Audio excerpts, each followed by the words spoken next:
to Mount Carmel Ministries. We invite you to join us on an inspiring journey as we go into all corners of the world.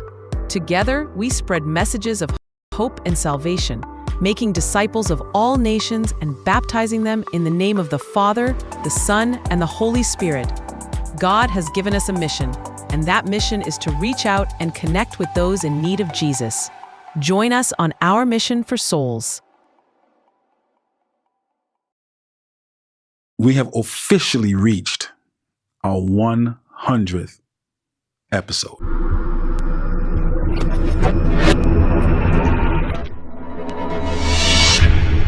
As defined in Dr. Moore's book, where he spoke of perilous ditches on either side of the Christian pathway, and he warns us to avoid them. Avoid the extreme. I am not a fanatic. I don't even like fanatics. Not the intelligent design of some god above the clouds, but our intelligent design and the intelligent design of our clouds. The IBM cloud, the Microsoft cloud, these are the new... All liars and all false prophets are going to be exposed. The level of don't care is strong with this one. So you can see the sediment from the data center. Wow, and that's just from the water coming out of your faucet. Georgia Power is going to expand these lines to support power to the data center. What they're doing to homeowners is they're taking their homes. So my first day back from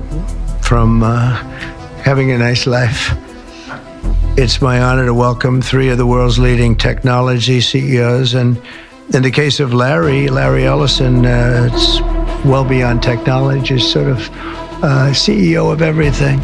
He's an amazing man, an amazing business person. But to announce the largest AI infrastructure project by far in history, and it's all taking place right here in America. Okay? It's a Stargate.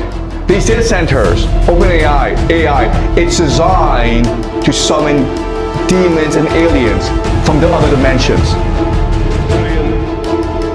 Professional friend of mine called me long distance, and in an almost desperate tone he said, "Charles, I want my church back."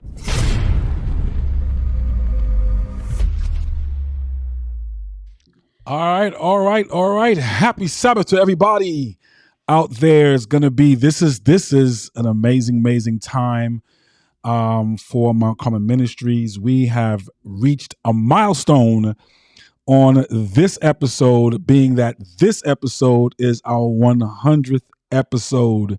So we have reached an actual milestone, man. This is great stuff. And you know what? The crazy part, you know what? Let me go ahead and give some hand claps. Go ahead, because this is yeah. Yes. 100. Woo!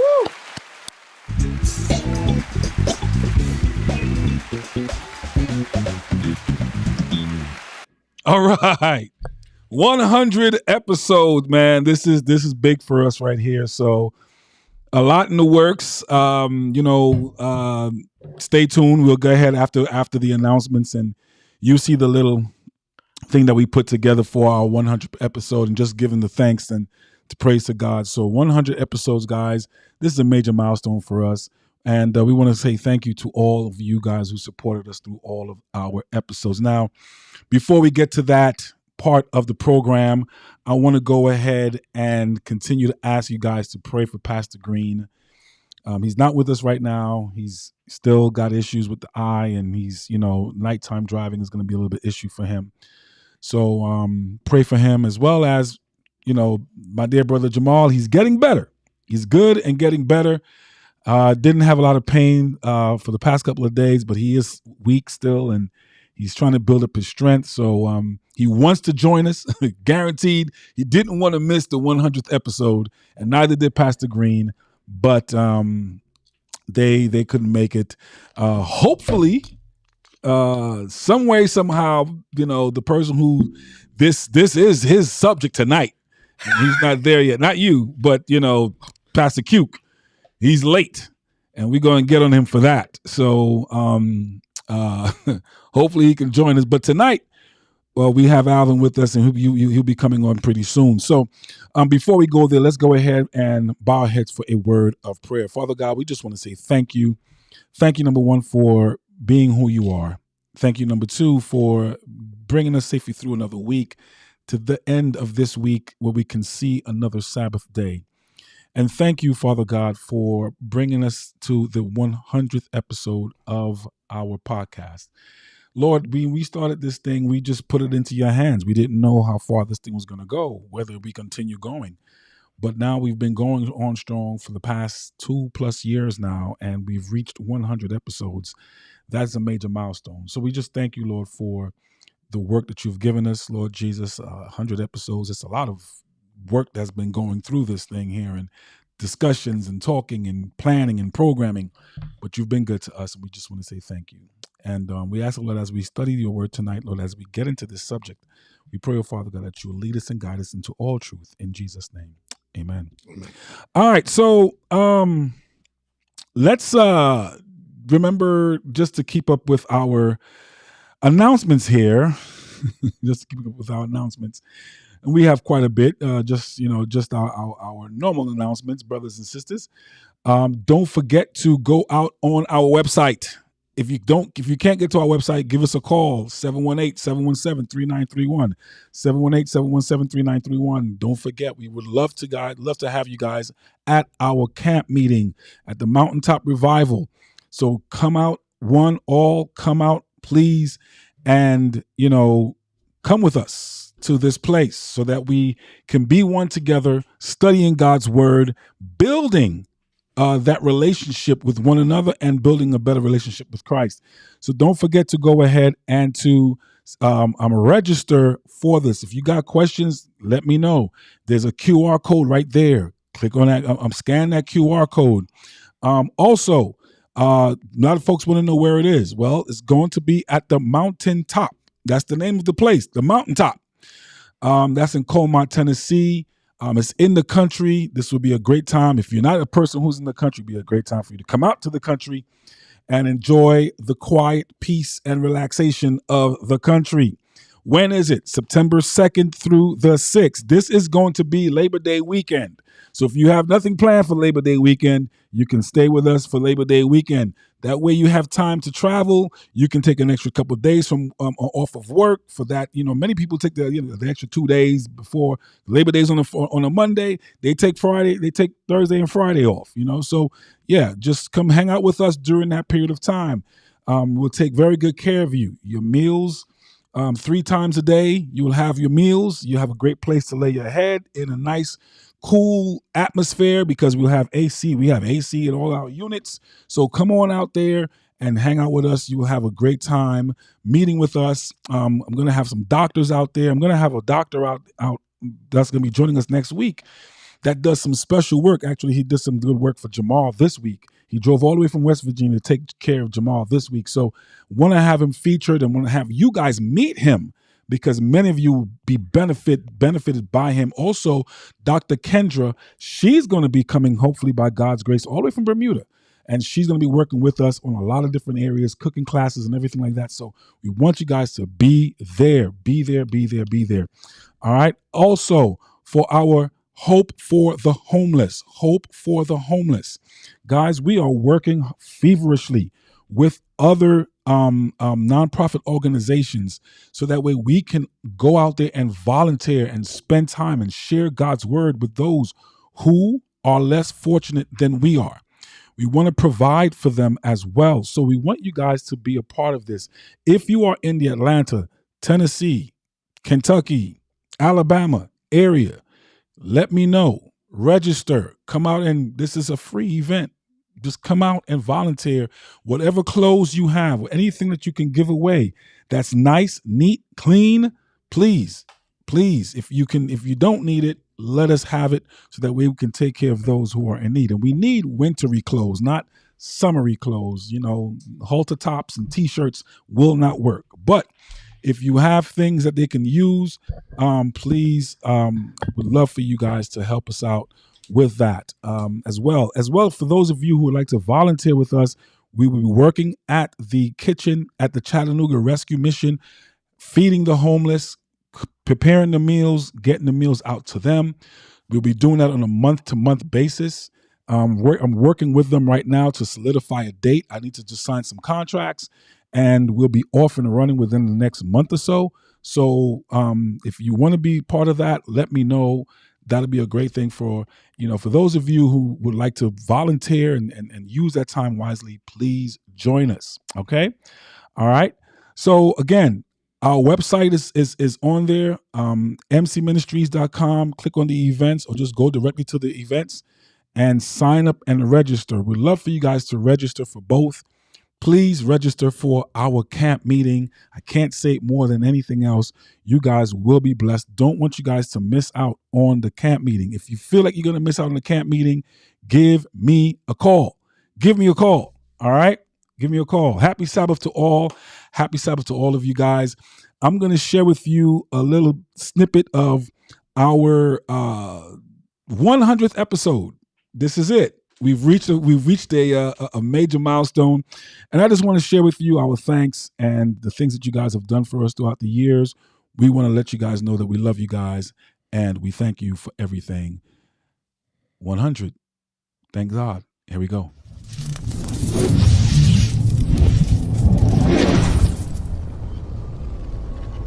Welcome to a truly historic broadcast of the Mount Carmel Ministries podcast tonight.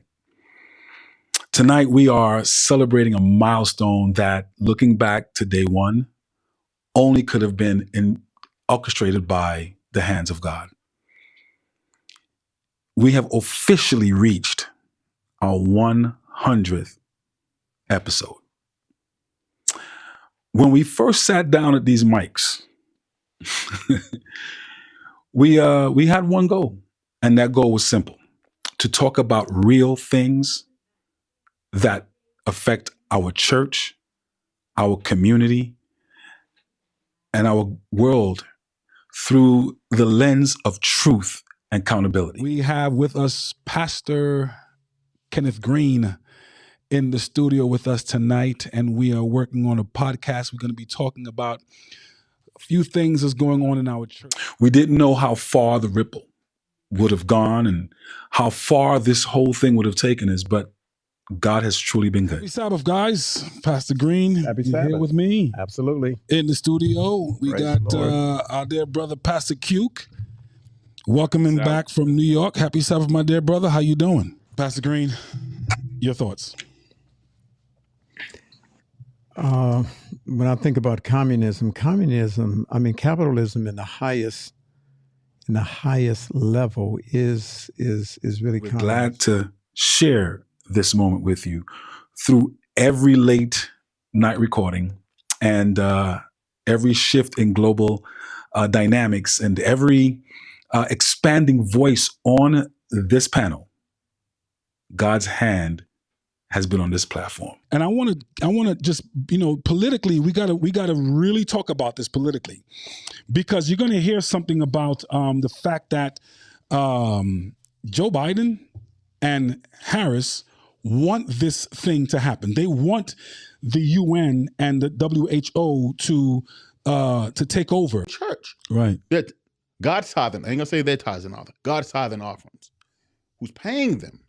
Why didn't you give them exemption letters? That's why. And force them. Right. That's why Vine is saying, hey, y'all need to apologize to these people. Because, everything about Umar Johnson is not bad. Everything that he talks about is not bad. A lot of what he talks about is very educational. I used to follow Umar Johnson, but then, kind of like Dave Chappelle, I can only tolerate so much of Dave Chappelle. So to our global community of listeners who have shared this vision with us, who have challenged us, who have grown with us, we want to take this moment to say thank you. Thank you for your support. Thank you for your kind words. Thank you so much for your prayers. And thank you so much for the unkind words. Yes, the unkind words too. We take all of that in stride. God has truly blessed us. He has blessed our ministry. If you could recall as far back as we went, and this is even before the podcast, those of you who remembered me just being, a single person on the microphone and a camera with my family behind me, they were sitting on a couch. Remember those days? God has brought us very far. For those of you who's been with us from Google Hangouts and Periscope, remember those days? God has brought us very far. Today, on our 100th episode, I'm proud to say that we are now on Roku TV. We are now on Amazon Fire TV.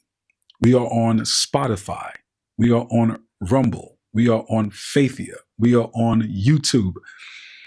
And by God's grace, we will be on another platform that will be streaming us live every week to hundreds of millions of people.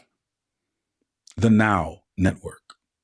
So by God's grace, continue to pray for us that God will truly bless us and continue to work with us. Tonight, we aren't just looking back at where we started. We are also honoring the foundation that God has built and looking forward to the impact of what's yet to come.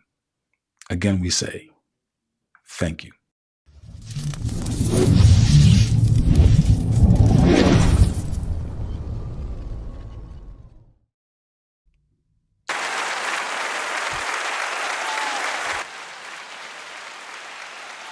All right, we just want to say thanks, guys. That was our little blip there for the little things that we were doing way back in the past. Just giving you a blast from the past, how things have changed, just over time. Things have changed and a lot has been done and God has been good. And we're looking to do a whole lot more. There's a whole lot more that is soon to come for Mount Carmel Ministries. We are a nonprofit organization now, and God has opened up so many other doors for us. So this is the work that we see, that you guys see here, is just a blessing to have this platform. God has given us a platform, but this is not just the platform He's given us. He's given us the world as our platform. So to God be the glory. Continue keeping us in prayer. And we're going to go ahead and get right into our 100th episode. Data centers, AI data centers. And the question is, do we really think that these alien discussions,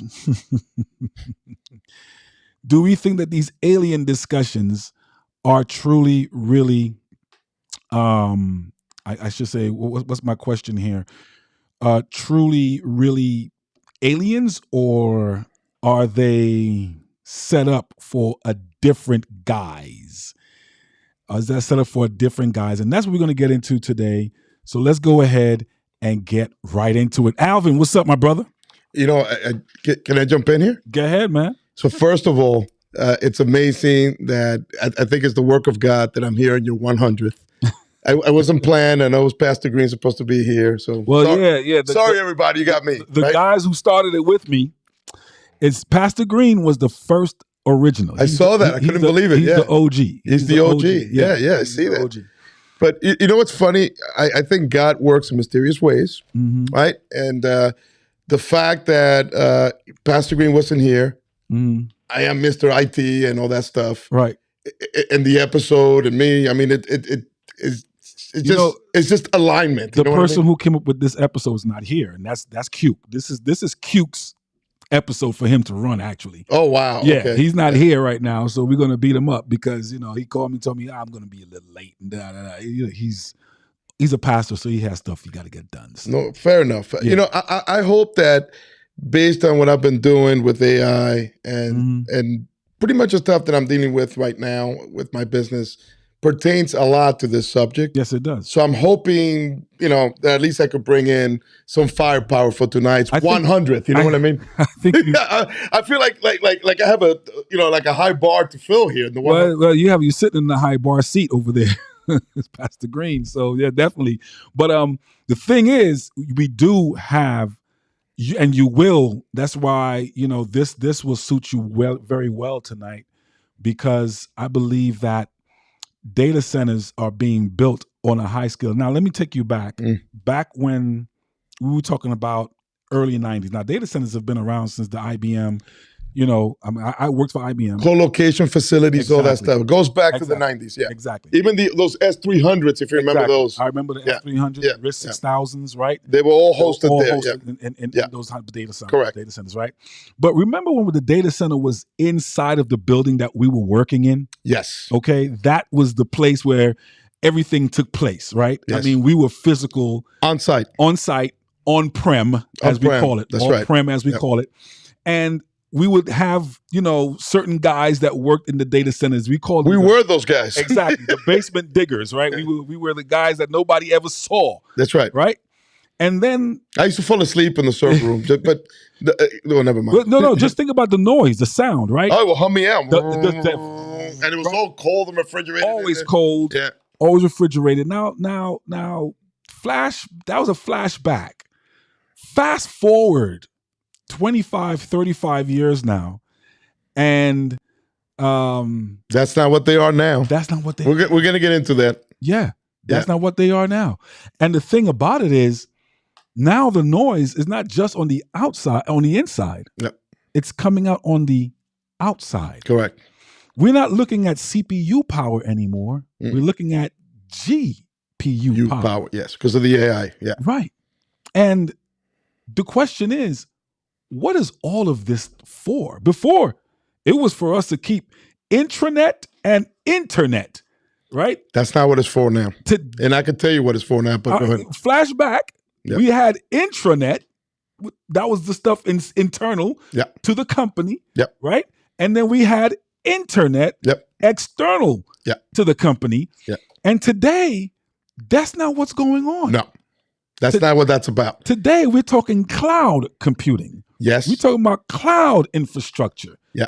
We're talking about cloud cyber infrastructure. Well, now you're talking also about intelligence. Now, I'm going to get into the LLMs if we want to go that deep. But now, we're going to have to, because a lot of this, I'll go deep. A lot of this, people are looking at, is this about surveillance?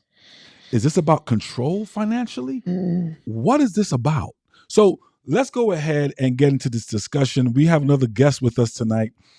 And this brother here, as you guys saw him last week, he'll be hanging out with us this week. He took a little bit of our dear brother's spot for what's his name? Jamal. So we're gonna have him come on with us tonight, brothers, and we should have a really good conversation with our dear brother Paul as well. Hopefully, Pastor Q will be able to join us. So, brother Paul, what's going on, man?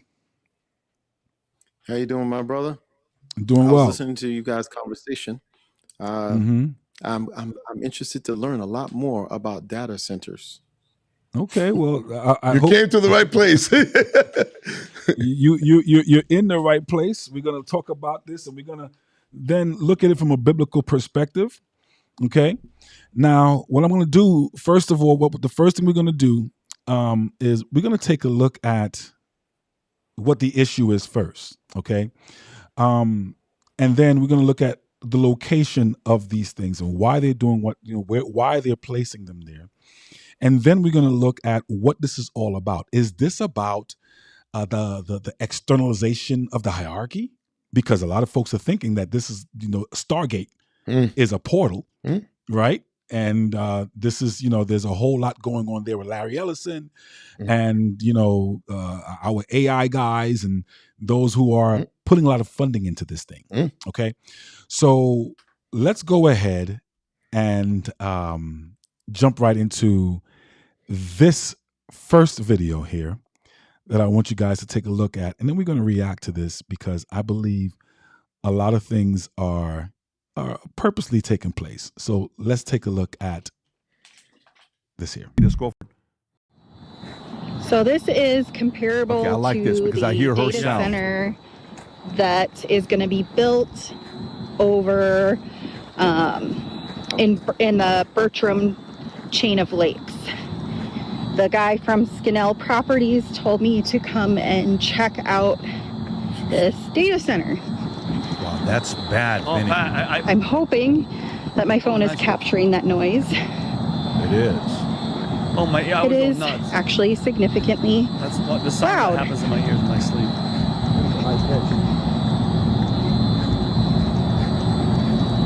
Bro, imagine working inside. Like, imagine in there. Okay, it didn't get any better. Yeah, let's find out which data center that's from. Go ahead, Rob. Sounds like a plane taking Big, off. the C5. Yeah. Is that really what it sounds like? It's outside. Play this, Rob? That's loud. That is loud. But again, nowadays, I mean, you have to... Here's one Georgia resident who went viral this week saying her home is about to be taken for an AI data center. Watch. Hey you guys, my name's Ansley. I live in Coweta County, Georgia. I wanted to come out here and show you guys firsthand what is happening to our county. So as you can see behind me, we have these power lines. Georgia Power is going to expand these lines to support power to the data center. What they're doing to homeowners is they're taking their homes. This is my childhood home behind me. It is being taken by force by Georgia Power. Homeowners in this county do not have a choice. It is called eminent domain, and they will take it. All right, so you've seen that, you heard that. Your thoughts, Alvin? You want me to tell you what's going on? Yeah, what's happening here? Okay, so I'm not going to give you the biblical. I'm just going to give you the. I want this. I'm going to give you the real world secular situation, and then we're going to jump into the Bible soon after. But I just want to get a. I'm going to give you the real world stuff. Right. Okay. I want to set the stage. Go ahead. So I'm going to hit you from two sides just to paint a picture. Okay. Yep. So let me take you on this side. Okay. So do you remember when guys were mining coin, like they were using these rigs with the GPUs to mine coin, right? Yes. You know, all that is dead. Nobody cares about that. Nobody does that no more. It's finished. Okay. Correct. So all those rigs and all those GPUs just sitting around, right? Do you know what they're doing? Okay. So if anybody out here watching in TV land wants to make $150 a month from one GPU, you could do that. Because if you guys could Google this on the internet. So if you go to vast.ai, and there's a whole bunch of other situations like that, you could actually take your GPU and rent it out over the internet. You got to have at least a gig. You know, most domestic cable could do that. And the reason I'm bringing that up is because what used to be the miners, they're now just renting out GPUs for the AI. I'm going to get into the AI in a second. Most of that stuff that you saw in that video, where they're doing eminent domain on people to run massive power lines, they're even talking about like Bill Gates, he wants to take 2 Mile Island, you know, to actually power a data center right there. So they want to take like old nuclear plants and bring them back online, but not to power homes, to power these data centers. Here is why. Okay. Mm-hmm. So I myself, you know, I have about 200 developers, right? In the last year, because now they have Fable as the next layer of cloud code, right? They were on Opus 4.8. That's the version of the AI intelligences. It's to the point now, and I actually wrote some serious stuff even in the last week, that next week, the guys and I, my lieutenants, we're discussing. You know, my employees don't watch the show, so I'm okay to say it. I don't care. Cutting people, because at first with the old AI, we got rid of the junior developers, the debuggers. Right. Now I'm getting rid of the mid-tier developers, and now I'm thinking, you know what? I just want to keep the seniors, and we could operate with Claude as an example of an LLM. Is one of them, Claude Code. You know, and what occurred is that, you know, when you guys are chatting with an AI, that's the assistant. That's a joke. That's a toy. That's just a toy. You're chatting with a freaking AI. is when you put the agent, that's what it's called, the AI agent, in the server. And now you're manipulating the entire server and generating code at will. Like you're a guy like me becomes like a magician at that point, right? Mm-hmm. So the agent is the crossover. Now that the agent is available, controlled by the intelligence called the LLM. So it's LLM, the assistant, that's how you interface to it, the chat, the little chat interface. And then you got the agent.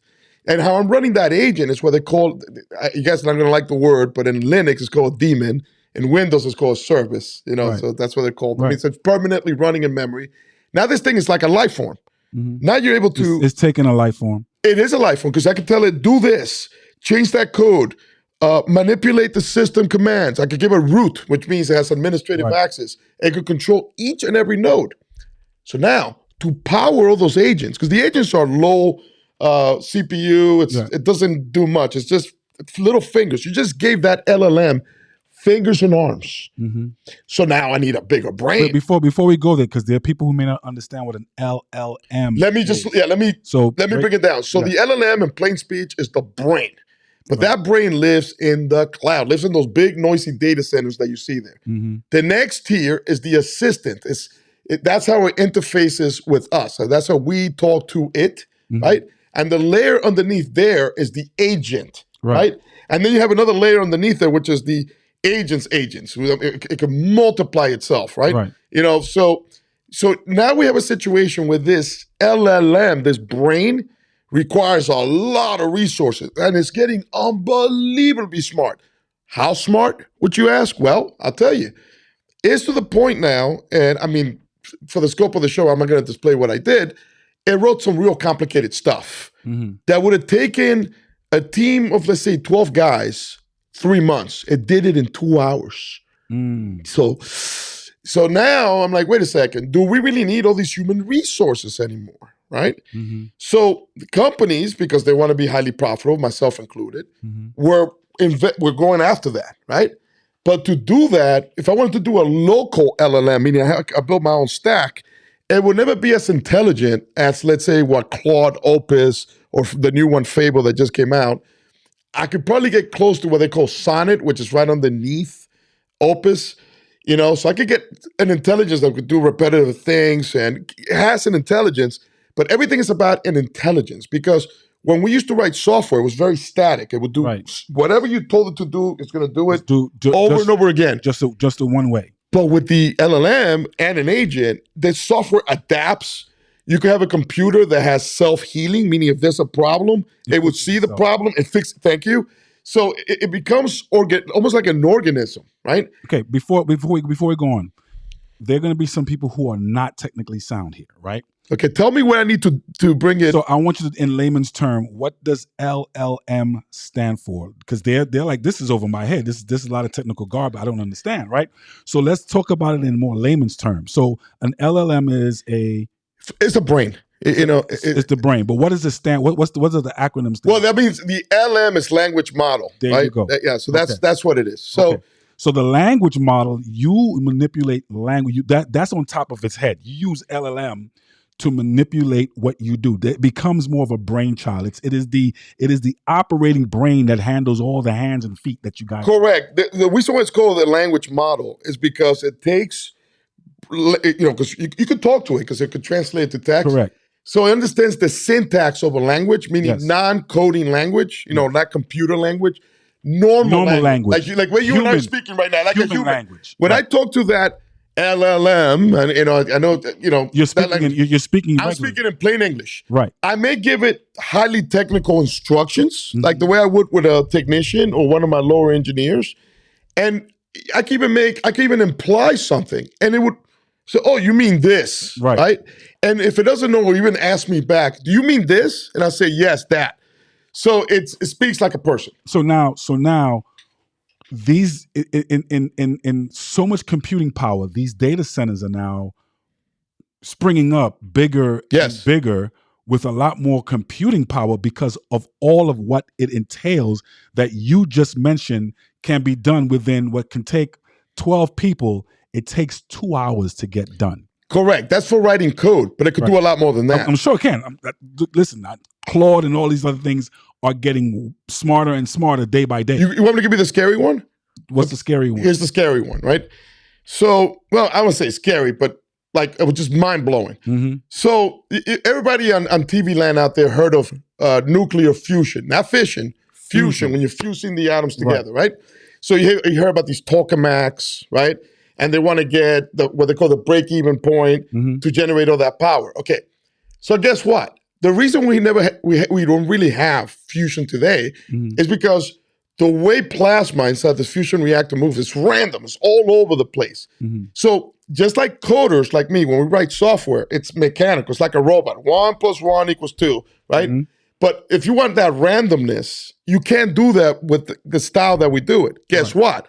The LLM understands fuzzy logic, understands randomness. Because it's almost thinking like we do. We think we think dynamic. It's almost like a human brain, but on steroids. It's like jacked up, and it has complete access to computers, so it can do things that we humans have to use this computer to use this advanced brain to be able to interface to it. Well, guess what? The LLM could do that and this at the same time, right? That's what makes it so powerful. Okay. Yeah. Let me get with let's get to our dear brother Paul. I want to ask Paul more now from a biblical standpoint, his thoughts here on this, because from a biblical standpoint, Paul, when we take a look at, I don't know where my screen just went to. Okay, let's take a look. You got the triple screen. I know. I'm looking for that screen here. What I'm looking at over here. So Paul, let me just ask you a question. So in the book of Daniel chapter 12, and we're looking at verse 4, it states that knowledge shall increase.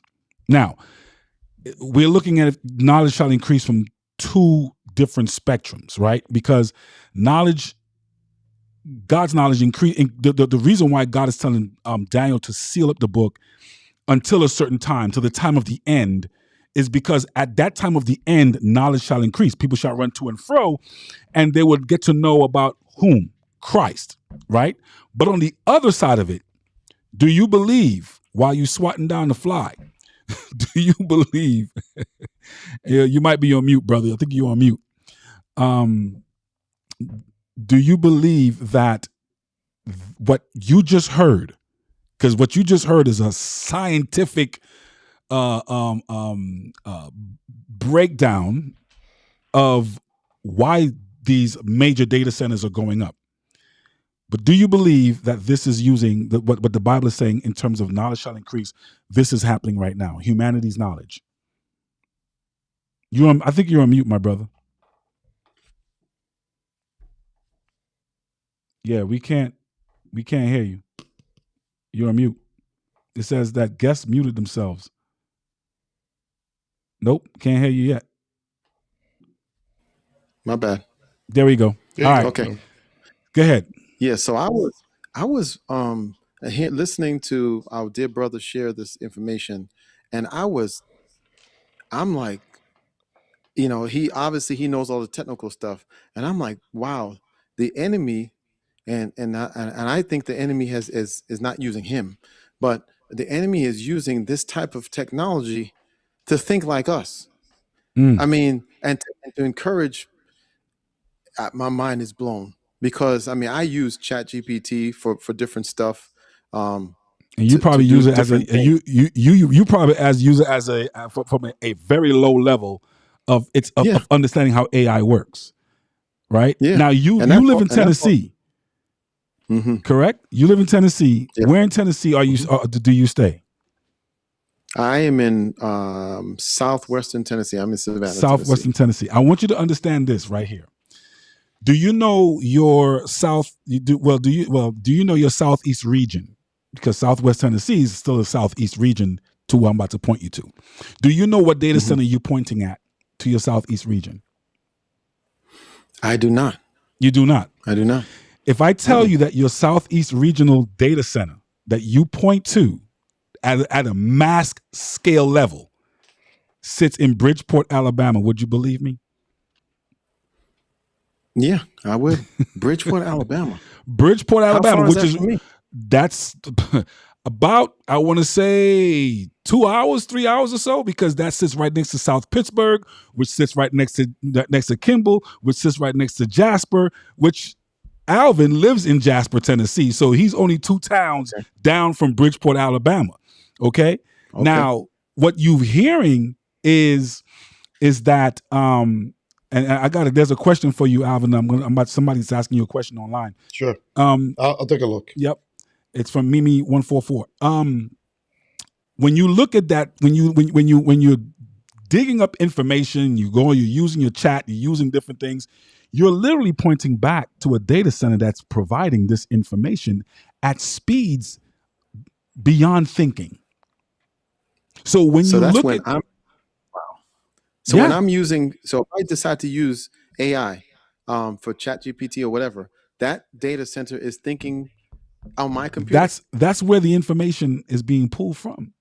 That's why it's so. You're in that region where these data centers have become regional. They're becoming more regional. Think about this for a second here. Wow. You just finished saying that Satan is using these. Remember, Satan is in the labs doing this work. Okay, and you're saying that he's using evil men, because there are 2 things that can be that we can glean from this. There are good things that can happen here, and there are bad things that can happen here. Right? Correct. Okay, so to have this technology, put it like this: we're using this right now as we speak. This live stream is being produced through these data centers so that we can get God's word out. So the thing is, here it is. 2 things. 1, increase of knowledge.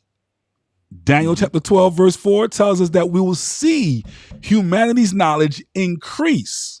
Okay?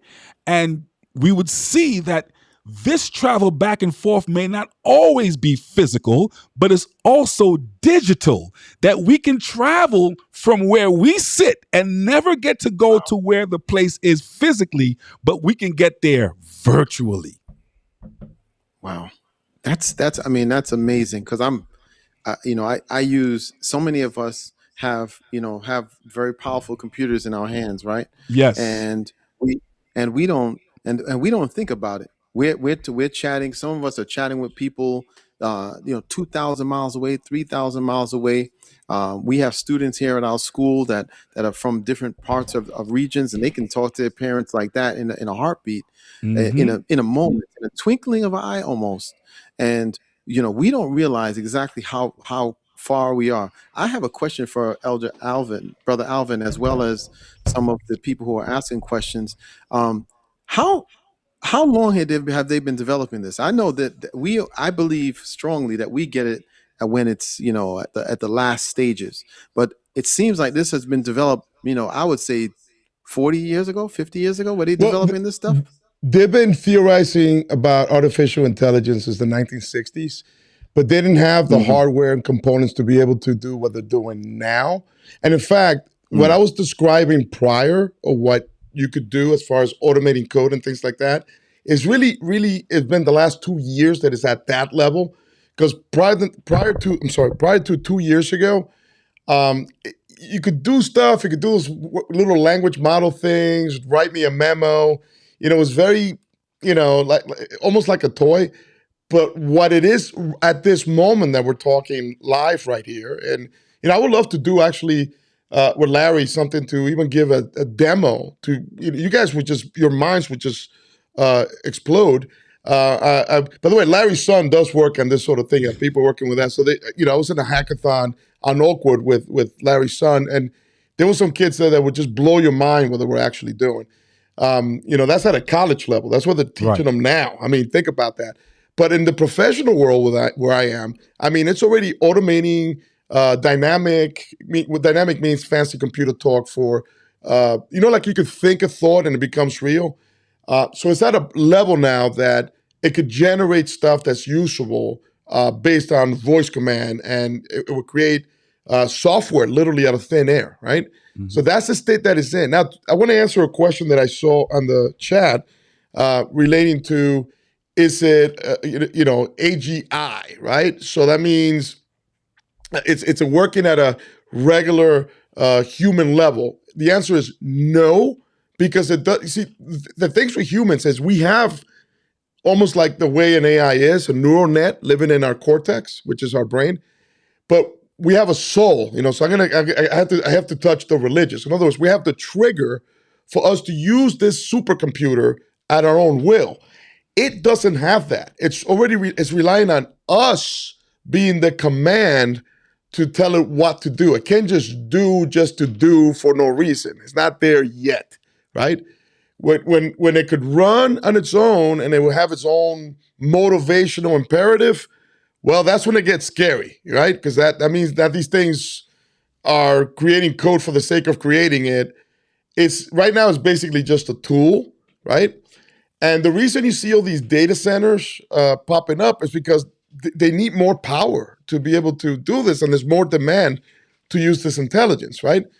And the reason you see these data centers being built out in rural areas, which if you see where they are. Right, that's the scary part. Oh, let me tell you the reason for that. So electricity out here, especially like in a place like Tennessee, I'm up from New York and I lived in Connecticut.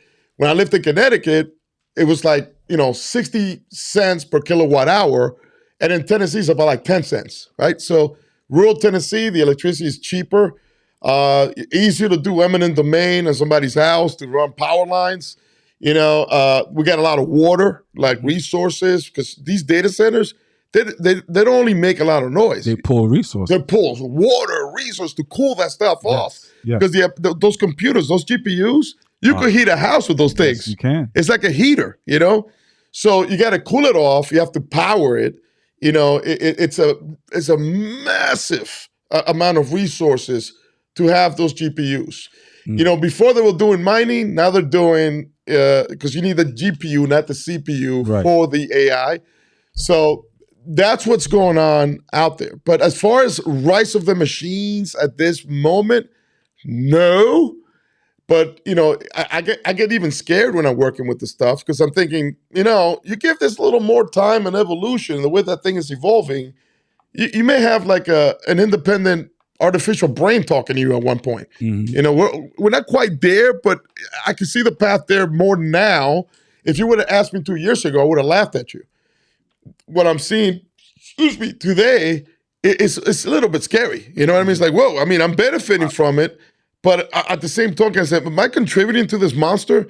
The answer is yes, I'm probably contributing to the monster. But my competitors and the whole world Everybody else is doing it. That's the problem. That's the problem. So it creates this little feedback loop. Right. And that's what's happening at this stage. Right. So if that makes sense. So Pastor Cuke is here. Welcome back, Pastor Cuke. This is a discussion you wanted to have with us. So we're here on our 100th episode, and Pastor Cuke was our second member, brothers and sisters, from when we first started this podcast, and he's been a blessing to this ministry, and God has continued to use him. So we are glad that Pastor Cuke is with us. Pastor Cuke, are you still on mute, Pastor Cuke? I want to make sure that you're not on mute. Okay, it's good. There we go. All right. Yeah. So Pastor Cuke, so here's where we are right now. We watched a quick video. Alvin broke down the necessity or the reasons why we are seeing these data centers popping up. It is because there is the new technology that we have today, right? And I see some people in the chat like, who cares about this topic and this, that, and the third? Satan controls everything. I wish people can really have more of a better thinking module, open mind to see how things actually work, right? Because yes, in the end, a lot of this will be used against humanity, right, and against God's chosen people. But the thing about it is, it's only through wisdom and understanding and knowledge that we are saved, right? Because again, my people die for a lack of what? Knowledge.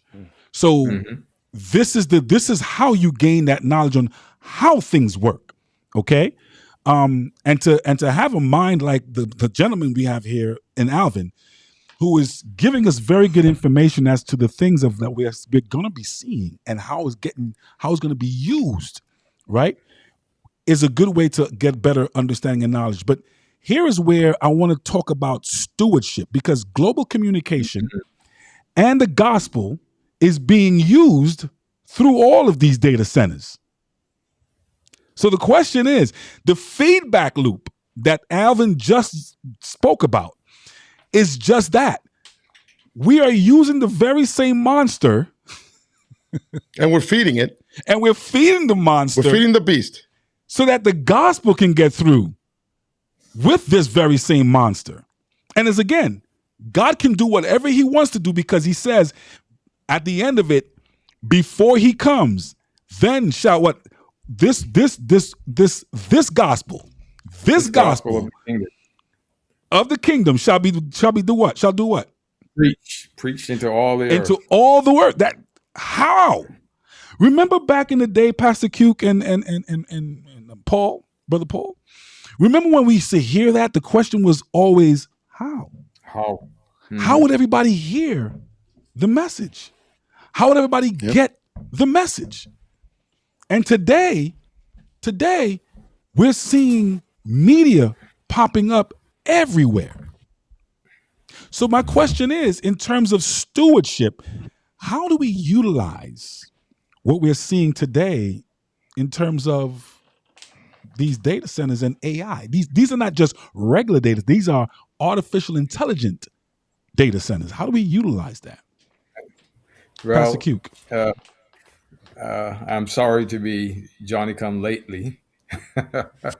I was supporting Madison Mission. They had a program. Then I rushed back from Huntsville, but I'm happy to be here and see all these great men of God, great minds of computer wisdom.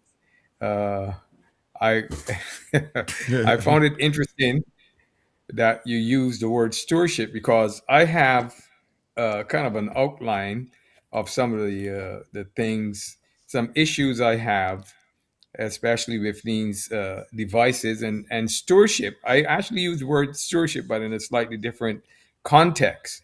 And that is that, I found that this technology is not a good steward. Now, you remember in Genesis chapter 1, I think around verse 20, it says that we are supposed to be fruitful, multiply, replenish the earth, have dominion over the earth. If you remember that, dominion doesn't mean that we're going to abuse the earth. Dominion means that we are going to be good stewards of the earth. We are going to manage the earth and take care of it.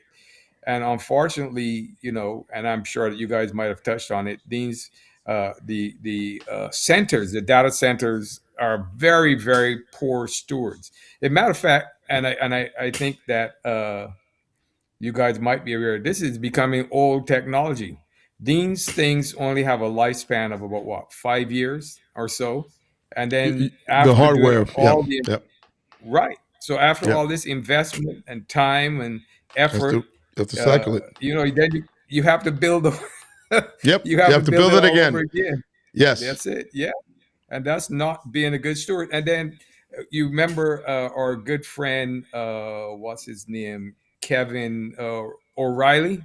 And he's trying to build one of the biggest centers in the United States. Yeah. He's doing And it in fact, 2 Mile. He's doing it in 2 Mile Island. He's actually involved with Bill Gates on that one, because they want to use the nuclear energy to power the actual data centers. So he's huge on data centers. Yeah.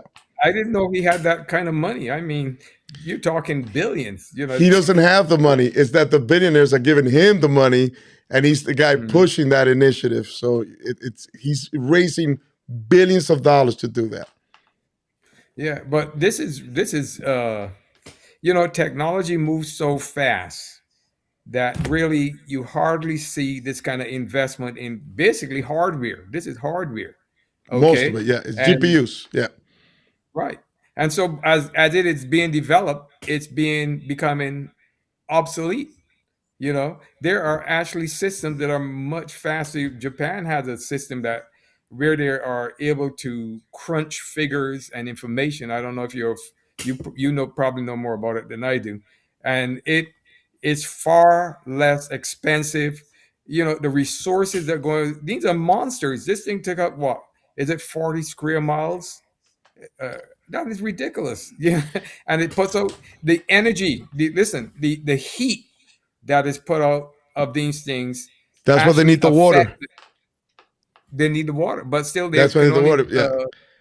Yeah. So they that can means they're only, heating the water, they're releasing it out. Right. They need the pumps, That's they it. have the electricity to pump that water. I mean, it's energy intensive. So let's take a look at something really quick, guys. And I want you guys to share your thoughts on what I'm about to show you, because since you are talking about the resources that's being used here, I want to just show you guys what people are going through, and let's react to that really quickly. This is our cold water pressure in the kitchen. This is where I fill up water for storage. Those are the things we have to fill up to flush the toilets. So you can see the sediment from the data center. Wow, and that's just from the water coming out of your faucet. Yeah. And this is what's in all the pipes. Just the well itself is probably 20,000, and that's not counting any of the all faucets. The replacement of the fixtures and faucets and the way. toilets and the lines that come underneath the house. It's overwhelming because you really feel like you are up against this huge wall that you can't penetrate. There's nothing that you can do, and they don't care. All right, you seen that, you heard that. So what you guys are talking about in terms of resources being used here, a lot of resources are being used, and there are many people who are feeling the pinch. We saw in the last video of a young lady saying eminent domain. They took her land. Take her land. Now, I've got a very good friend who lives in Bridgeport, Alabama, just down the road from you. Okay. And she lives in an apartment complex. And guess what Google told her? You got to move. She has to move. Yep. She has to move. They got to run the line through the, They are uprooting people's lives for these data centers. Now, what Pastor Green says is that that's not being a good steward. Now, Pastor Cuke. Pastor Cuke, sorry, thank you. Yeah. I said Green. Pastor Cuke said that's not being a good steward. I agree with that. On the other end, are we being good stewards by utilizing the very same thing that's hurting others? Right. Well, go ahead. I wanted to, real quick. I just want to address the concept of stewardship in terms of utilization. I mean, the fact is we want the gospel to go forward. Right. And sometimes you have to ride the beast to get where you're going. Wait, that terminology right there is scary as well. Okay, so he means the other beast. I'm just saying, not the beast. You know what I mean? Yeah. The technological beast. Yeah. The technological beast. Yeah. Yeah. So I mean, and I think that's being a good steward. Whatever is available, like like Malcolm X said, by any means necessary. Necessary. So I mean, the thing is, God's going to use whatever He can use, and He will use us who have the brain to make sure that we're utilizing the tools that's necessary to get the word out. Brother Paul, correct? When you say, "Hey, Larry, I'm my internet, my what I'm sharing on YouTube." YouTube is that's Google. that's not AI. No, but I'm saying, but YouTube is still Google. Yeah, we're still utilizing data centers. You using Google right now? Exactly, exactly. To do this work to spread God's gospel. So the question is, when we see these things, do we then put a pause for our work to say, you know what, we don't want to hurt nobody, because we can feel the same way. We can feel that we are what's the word? Aligning ourselves with the big juggernauts by utilizing what they have, right? We can feel a certain kind of way. I'm just putting that out there, Alvin. You know what? I agree with you. And the question I would put out to all our viewers and all our friends is this: what kind of world do you think the rest of the world or the thought leaders of the world want? If you want to live in a 20th century style world, you don't need AI. You got automobiles, you got electricity, you have a toaster, you have a microwave oven, you have a TV. So the thing is, we kind of bit the fruit again. The forbidden fruit. The forbidden fruit again, Mm-hmm. right? Because it's no longer enough that we have dinner with our families and have a little job and, drive a little automobile, because you see the cars today, they got all kinds of electronics. Right. Like a 1979 Pinto style car that's Right. mostly analog. So we want to live in an analog world. And most everybody drives today a digital car. Yeah, no, our cars are servers with wheels, basically. Exactly. They're computer servers with wheels. Exactly. But, so that's what they are. They're not even regular cars anymore. In fact, try to go to a mechanic now and see if you can walk out without spending at least a couple of grand these days, right? Why? It's not because they can't fix the mechanical stuff. They already know all that. It's the electronic elements, which are a nightmare, right? That's a fact. So the problem is we bit into this electronic devil, right? My wife used to call this the Satan's toy. That's what she used to call the iPhone, right? So now we got this digital situation that we're able to create a show like this, that we're able to within seconds access and ask any question. By the way, AI assistants are free. If you go to Google search now, you get an AI answer first on top of Google. You'll see it, right? Yeah. So now we're hooked in this instant knowledge of information. That's the regular guy. Then the guys like me are hooked because my competitor, he already automated everything with the AI agents and the LLMs to mass produce code. And if I don't arm myself up, I'm going to lose. I'm not going to make any money, So now we're kind of like wrapped ourselves into that machinery because we're gearing ourselves for a 21st, possibly 22nd century style lifestyle, where everything is electronic, instant. You're talking about Internet of Things at this point. Internet of Things, AI, instant knowledge, self-healing programs that don't even need a human to fix it because that's one of the things you could do in AI. It's called self-healing. Right. We'll do a whole video on that, right? So we kind of bit into that. We're doing fast analysis. We're shaping fusion energy. We're doing things that we're just a human alone calculating all that would be literally impossible. So that computing power goes up. So that data center is pretty much a nuclear reactor on its own because now we need that engine to be able to do these powerful things. So the question should be, do we want to live in the 1800s? That's a purely a mechanical world. You want to live in the early 1900s, an electromechanical world, right? With dynamos and things like that. You have running lights. You want to live a later 20th century style situation that we're like in the 1990s and 1980s? Analog with some digital, you know what I mean? And then fully digital in the early 2000s, or now we're beyond digital. Now we're, AI, right? So that's like the next stage of that step that you're putting in there, right? So the question comes down to us people, right? To determine what kind of world or what level of technology we want to be in. But I got news for you. Let's say we as Americans say, you know what? We want to be stuck in the 20th century. Guess what? China's not going to do that. Right. Europe is not going to do that, right? The Ruskies are not going to do that. Russians are not going to do that, right? So they're going to try to, Everybody wants to climb the ladder up to get to the top. It's an arms race. Yes, exactly. And that's what it is. Okay, so we see that knowledge is that's basically what we're saying. Daniel chapter 2, knowledge is increasing. We've seen that.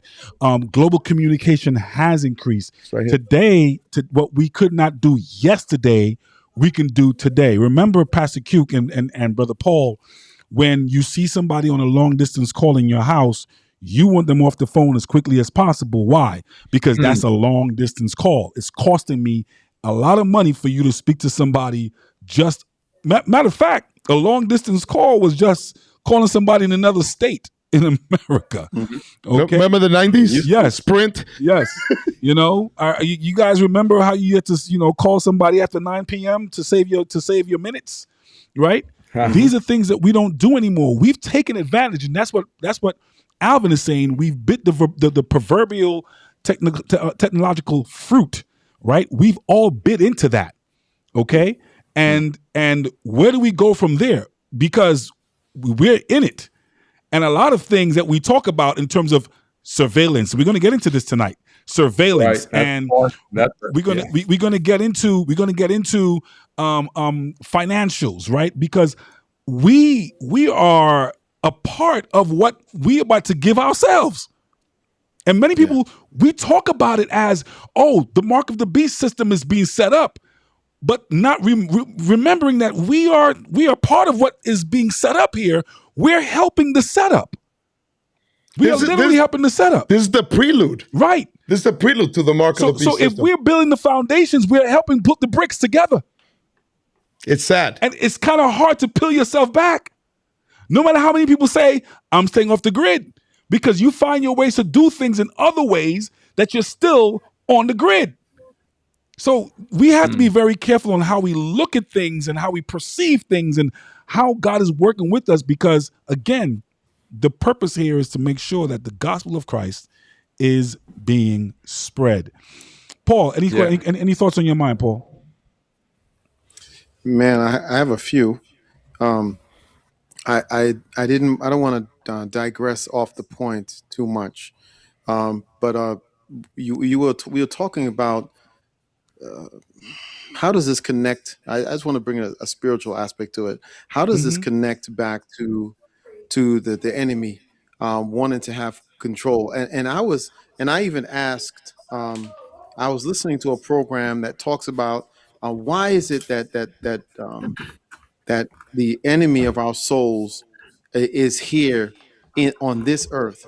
I mean, I believe from a biblical standpoint that all other planets that are inhabited are unfallen. Right. So this is the only realm that the enemy has. But another thing that I looked at was the first message that he brought to our first parents. And the first message that the serpent brought to the woman was, "You shall not surely die." He wanted Eve, he wanted mankind to believe him over what God says. And what place does that put the enemy when we believe him over what God says? That puts him in the place of being God. And we read in Ezekiel chapter 28 and Isaiah chapter 14 that Satan said, "I will sit in the sides of the north." So why does he? And my question, and I was like, I'm racking my brain. Why is it that all this movement is happening? Why are we getting all this knowledge is increasing? Why is the enemy of our souls utilizing mankind to so we go to technology? I mean, even with me, when I'm making a thumbnail, I don't make that thumbnail myself. I just go to AI and AI makes the thumbnail for me. And so now it's beginning to the point where we are turning to technology, and technology is starting to become more and more a part of our life where we need it. And we need it.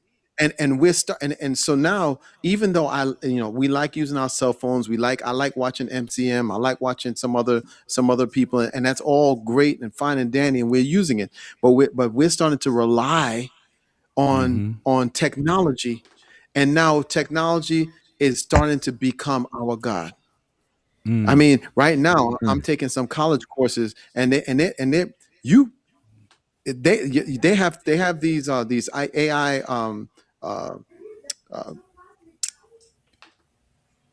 these AI rules in the colleges now, where they know students are using AI to write papers and whatnot, and if they indicate it, if it shows that AI detector picks up that you're writing it, then they're like, oh, you get a failing grade or whatever. You might even get You're dropped from the cheating, class. basically. Yeah, you're cheating. Yeah, of course. Yeah.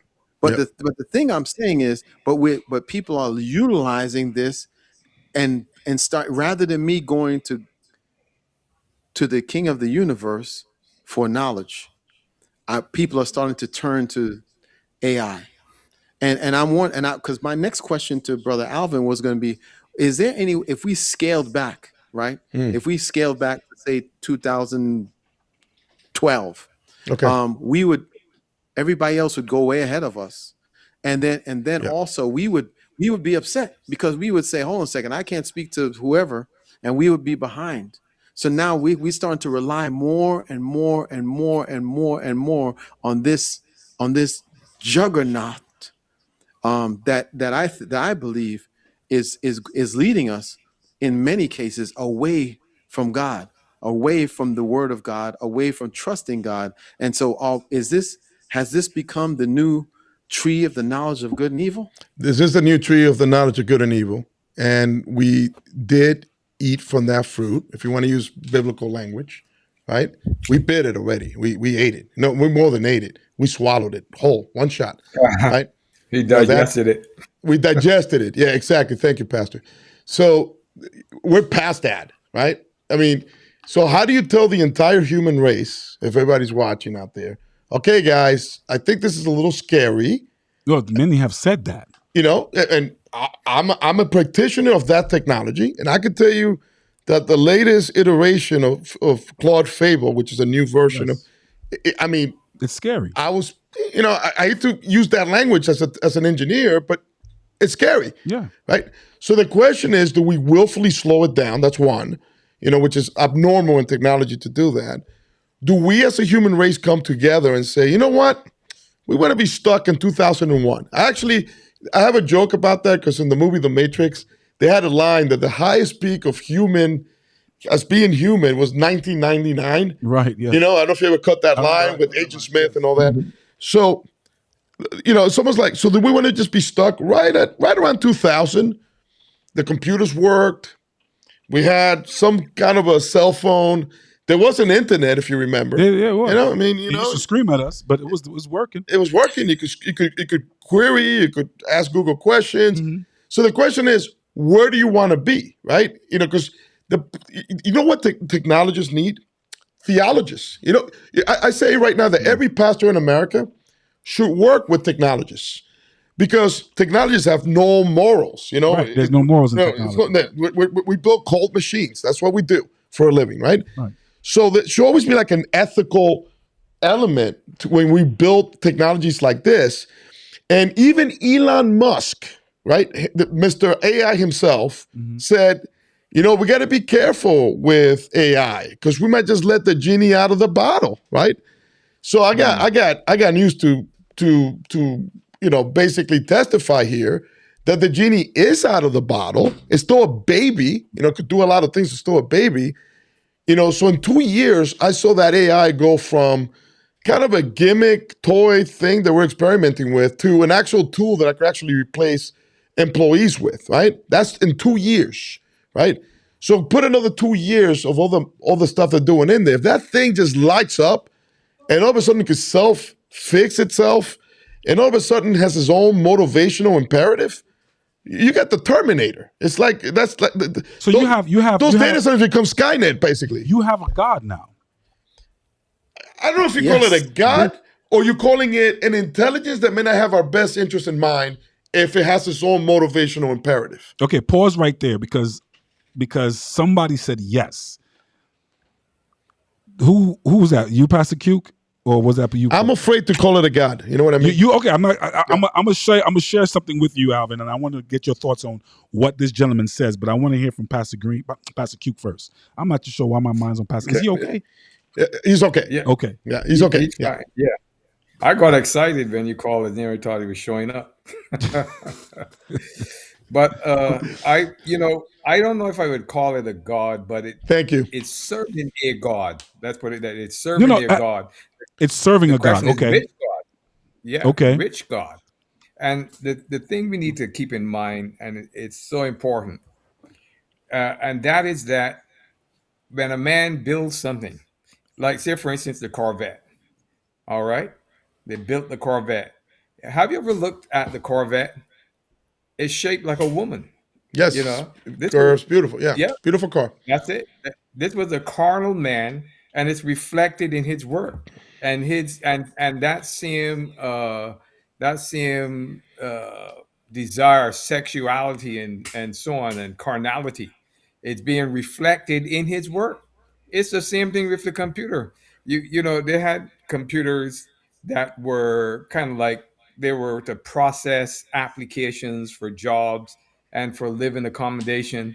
And they found out that things were being racist. I don't know, Alvin, you heard about that? It build biases. So actually, I could add to what you just said because it's almost comical. The AI is just a stupid machine. And I just want to tell people that the data centers, we could go with an axe and cut the power line. We still have the off switch, right? That's why it's not a god. For it to be a god, I just want to kind of go back to that one and then go to what he said. A god is outside of space and time. Right. So God is omnipotent. So the AI is not omnipotent. The problem is not the AI. The problem is us humans. And I'm going to give you an analogy that's going to make sense what the problem with AI is. Electricity. Stick to electricity. So what happens if I go to your house or anybody's house who's watching the show and I come and I cut your electricity in the house? Are you going to be angry with me? Yeah. You're going to lose your mind, right? Right. And if I took all the electricity out of, let's say, the southern United States, how long would you say we'll have chaos out here? For a little while. So that's the problem. The AI in itself is just a tool. We have the power to turn it off. It's not a god because we could turn it off, right? Unless it builds like androids, like in the Terminator, and does something, then we're screwed, right? But if that's not the case, right? That's not what's happening. It's basically a utility that we're depending on, just like these smartphones. Before we were just happy talking to on a phone. Remember that? Right. But now we search things and it becomes like a little helper, right? It is. And now you can't live without this, right? It's a computer, man. In fact, this one is so bad that I will give up my laptop before this phone. Right? I'm sure everybody could agree with me on that one, right? So that's how bad these are, right? That's the problem with AI. All of a sudden, it becomes part of our infrastructure, and we can't live without it. That's what Paul was saying. That's the problem. Okay, so here's now I'm gonna again charge it back to a biblical perspective. When I said that this thing can it become a god, right? Pastor Cuke says no, it's serving a god. Serving a god. Okay. All right. And Paul had stated, I agree with Pastor Cuke, by the way. Paul had stated that that we are treating it as a god. I want to share something with you based upon what this gentleman had said. And I called it cloud god. Now, listen to what he says. Control of data might enable human elites to do something even more radical than just build digital dictatorships. By hacking organisms, elites may gain the power to re-engineer the future of life itself. Because once you can hack something, you can usually also engineer it. And if indeed we succeed in hacking and engineering life, this will be not just the greatest revolution in the history of humanity. This will be the greatest revolution in biology since the very beginning of life 4 billion years ago. For 4 billion years, nothing fundamental changed in the basic rules of the game of life. All of life, for 4 billion years, dinosaurs, amoebas, tomatoes, humans, all of life was subject to the laws of natural selection and to the laws of organic biochemistry. But this is now about to change.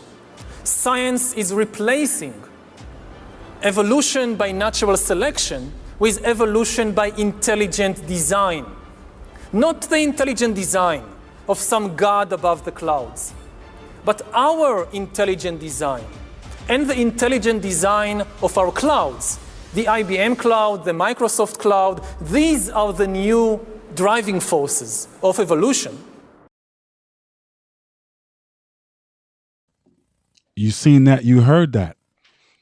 So Pastor Cuke, I'm gonna go to Pastor Cuke first. I want to get a spiritual aspect on what he says, Pastor Cuke.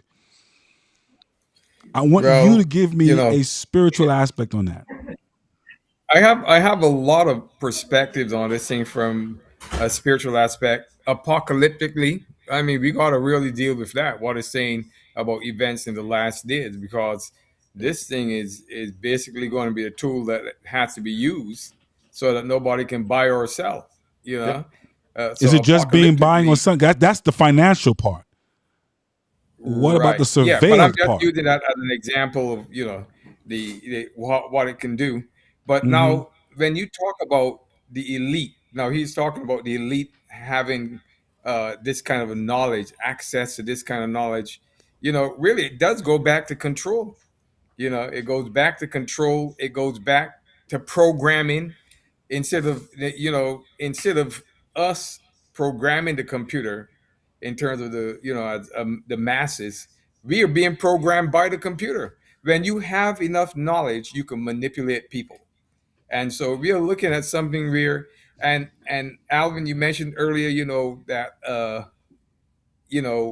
if you cut the cord and you can turn off the power, but But now these we're things are not able to, going to cut it because we're already addicted to the monster.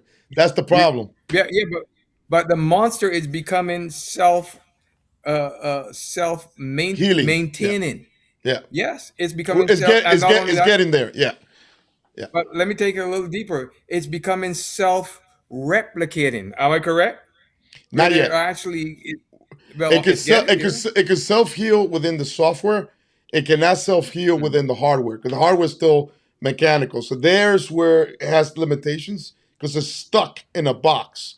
When we have some kind of an automaton, like some kind of an android or machine that can replace the parts. So it can already do that through the software, but with the moment it can replicate its own hardware, we're toast. That's always been that. Then it becomes physical. That's okay. So I'm gonna go back to the Tower of Babel situation here. Yeah. Because what you're saying is where God will then cut the cord, because the only person that's gonna cut the cord is God Himself. So we go back now to Genesis chapter 11. Right, because that's my next thing, and I'm glad you guys are segueing me here. What you call human self-sufficiency. Right. Okay. As you go there, Larry. So how do you look at? And I'm wondering if you're looking at that from the perspective that this is a reflection of man trying to be God. They see this as a tool that makes them God. And we're talking about the elite. This is a tool that makes them God. This is their Tower of Babel. For them to create. Pastor Cuke, I want to add to what he said. Okay. So in my profession, when we use the AI agents, I'm oh my God, I cannot believe it. I'm going to tell you, this is among technology circles, the language that they use. In a video game, there's a switch called God mode, right? God mode, yeah. Yeah. So for me to do certain complicated tasks, it requires me and maybe, 12 guys, 5 guys to build any kind of system. I've been using the cloud code, for developing things that would have taken me and a team maybe a month. And in a meeting, basically say, oh man, this is like the God mode, right? But the God mode wasn't on the AI. It was the augmentation of the AI to the engineer. So it's almost like I grew 6 arms and 3 heads, and I was able to do all these things. It makes you look bigger than you are. It's an augmenter. It's like an amplifier. Right. So it turns a mere mortal engineer into a super engineer, right? That's what happens, right? And you went God mode. I went God mode as an individual. So it's almost like the AI almost jacks up or godifies. Another word. Apotheosis of the engineer, right? Now become like super unbelievably powerful, and I've been able to do things that I even scare myself when I'm using that stuff, right? So that's what it is. It's more like an augmenter, right? It doesn't have its own initiative yet. In fact, that's one of the guardrails that they're making sure that these things don't have initiative. Because if it has initiative, then it becomes incredibly dangerous. Now, that's the problem. I'm going to bring something to Paul here. Paul, the Bible says in Genesis chapter 11, verse 1, and I'm going to give you this, and then I'm going to show you how all of this segues. Because earlier in our conversation, you heard Alvin speaking about code. You could do more than code. Okay, I know, but I'm using the word code. That's what I deal with, but go ahead. This is what he's talking about in code is just language. Language, yeah. It's all language. Keep that in mind. This is all language. And for those of you who are listening to us, we're building a foundation. We're building this thing up so you guys can get an understanding of where we're coming from, okay? A lot of folks are questioning why we're getting all these major data centers in America all over the place. And we are trying to explain to you from a technological and biblical perspective, okay? It's not easy to do that and just have a one-way conversation. You have to learn both sides. So now the Bible gives us both sides. I'm going to show it to you. In Genesis chapter 11, verse 1, I'm going to give you the technological side of that language, of what it's saying here. The Bible says, and the whole earth was of one code and of one speech. Wow. Did y'all catch that? That's that's technological talk. The whole world was of one code. Wow. Of one speech. Wow. What we're seeing today, what we're going to see tomorrow, is of one code and one speech. Because what's being built up here, while Satan is in the lab, Sister White says in Great Controversy, Impending Conflict, which is the chapter, she says Satan works in the labs. And these labs, everybody is coming under one code, under one speech, under one language, is what you're seeing here. So this thing is being built in a way, in a system. The only person who's going to spit this thing down or chop it to its level is God himself. Now, let's go on and read some more. And I'm going to bring it to you guys in the biblical terms. The supreme coder. The supreme coder. Yeah. I'm going to give it to you guys in the biblical term. Verse 1 again. And the whole earth was of one language and of one speech. And it came to pass as they journeyed from the east and as they found a place in the land of Shinar, they dwelt there. And they said one to another, go, let us make brick. Now, this is what you call the infrastructure, the hardware. Yes, sir. I want you guys to understand this. The reason why we're having this conversation now, Alvin's a technologist. I took myself away from that for about a year now, but I'm still a technologist. Okay. When we look at the brick is hardware. When you go to a data center, it's built by what? The same thing. Brick and mortar. The same thing. Just a material thing. It's a material thing. You're sliding in a rack. Right. I mean, The servers are sliding in the rack. It's all about physical hardware. So let's go ahead. And they said one to another, let's go and get brick. Right? I believe that's verse 3. And said one to another, let's go and get brick. And they burned them thoroughly, and they made brick from stone and slime they had for mortar. And they said, go to. Let us build us a city and a what? Tower. A tower of servers. Brothers and sisters, the Yes, technical language is all there. The chip is made of sand. It's all there. It's silicon. Silicon is sand. Silicon is It's sand. sand. Right. The language is all there. So what we're seeing here is the same system being built, a Tower of Babel. And God is showing us that this is what's going to be used. Babylon, in the very end, is going to be using these very same tools to go against God's people. Now, the question is, what is it? What is it? How is it that Trump is calling this thing Stargate? He's calling it Stargate. It's a cool name. It sounds cool, doesn't it? It's very cool. It sounds cool. Paul, Stargate. Your thoughts, Paul? Yeah, I was bursting. I'm glad you brought up the thing about the silica and the chips being made out of that.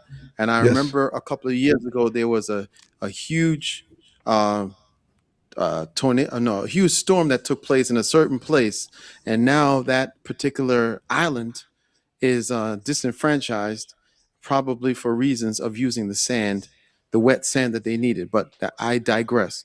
What I'm seeing here, as you brought up on Genesis chapter 11, is and the enemy wants to be and we see that but during the time of Noah, during the time of Sodom and Gomorrah, during this time we're looking at here, the people they gathered together and they wanted to be one people. And so the technological guys, the technologists that are here are mentioning how important it is for us to build these data centers. But the data centers have everybody talking one language, and the one pretty much. We forgot what was said to us by Papa Bush, right? Where he was talking about New World Order. The New World Order. I mean, we don't use that language anymore for some reason, but I hear these the same guy that you had was just talking. I can't remember his name. I know he's a technology guy. That bald guy that you had on. Brother Lloyd, he's my friend. He used to work with me as a Brother defense Lloyd, yes. as defense contractor back in the old days. Yes. So I hear him talk about because he was talking about tapping into people. Mm-hmm. Because I saw some of that clip earlier before, he's talking about tapping into people. The goal is so that they will be able to tap into the thoughts of people, to tap into our thoughts, to tap into our thinking, to have access to us, and who has access to our minds? There's only one being. God, it's only the Holy Ghost that can access your mind. That's it. That's it. That's it. That's right. The Godhead has access to our minds, and the enemy of our souls is using this. And that brother, the same Lloyd guy that you were mentioning, when I hear him talk, it's like a dark figure talking to us sometimes, because it's almost like he's detached from emotion when he says things like we can hack into people or we can get into their way of thinking. And what was that Minority Report? Yes. Yes. That was back in my days when I was watching Minority Report, where they were getting people before they even committed the crime. They said, "Oh, you were thinking about committing a crime, so now we can get you." And so, you were thinking about a future crime, so we're going to arrest you and charge you for a future crime that's something you're thinking about. And so what do you think flock cameras are for? What? Flock cameras. What do you think they're for? I don't know what that is. Is that the cameras that they have all around the place? That's how they catch criminals. Yeah. Oh, it's called All Seeing Eyes in Great Britain. It's literally called the All Seeing Eye in Great Britain. It's today being used in America. That's how they catch criminals. Yeah. It's called a flock camera. Yeah. Yep. The reason why I was and it seems, and not it seems, I know that we're building the powers that be that are under the control of Satan, because these people, I firmly believe, are seriously really worshiping their God, who they call him the illuminated one. And they are worshiping him, and they are trying to gain access. They're trying to build another Tower of Babel. And what was the purpose of the Tower of Babel? They said we don't trust God. We're gonna do things our own way. Self-reliance. And that's what I see being built. Self-reliance. Self-reliance. That's right. The purpose of the Tower of Babel was self-reliance. What do you think that they're trying to do here? It's called self-reliance. Again, man is putting himself in the position that Pastor Cuke said. He's putting himself in the position of whom? God. Larry, I don't know. I just want to make a point. If you could go back to that chapter in Genesis about the Tower of Babel, people read it. Okay, it was a tower, this, that, but read it carefully. Yeah, that's what we're doing. We're breaking this thing down. Break it down, because you see even God himself commenting on watching the humans build the tower. Right. Oh, look at this. Look what these guys are doing. How cute. You know what I mean? I'm almost like he's like, you know what I'm going to do? I'm going to have to destroy that thing. You know what I mean? Because they're getting a little too, they're going too far. I'm going to come back to that, because we're going to go back to Genesis 11 one more time. Pastor Cuke, you had a thought.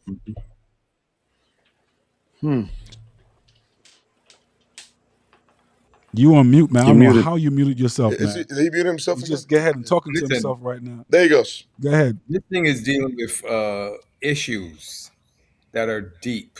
I mean, I don't see how folk can't see the connection with last day events, and I want to take it a little deeper, because not only are they striving to play God and to use these instruments to become God, but they want to, you need to remember that the Bible talks about Nimrod.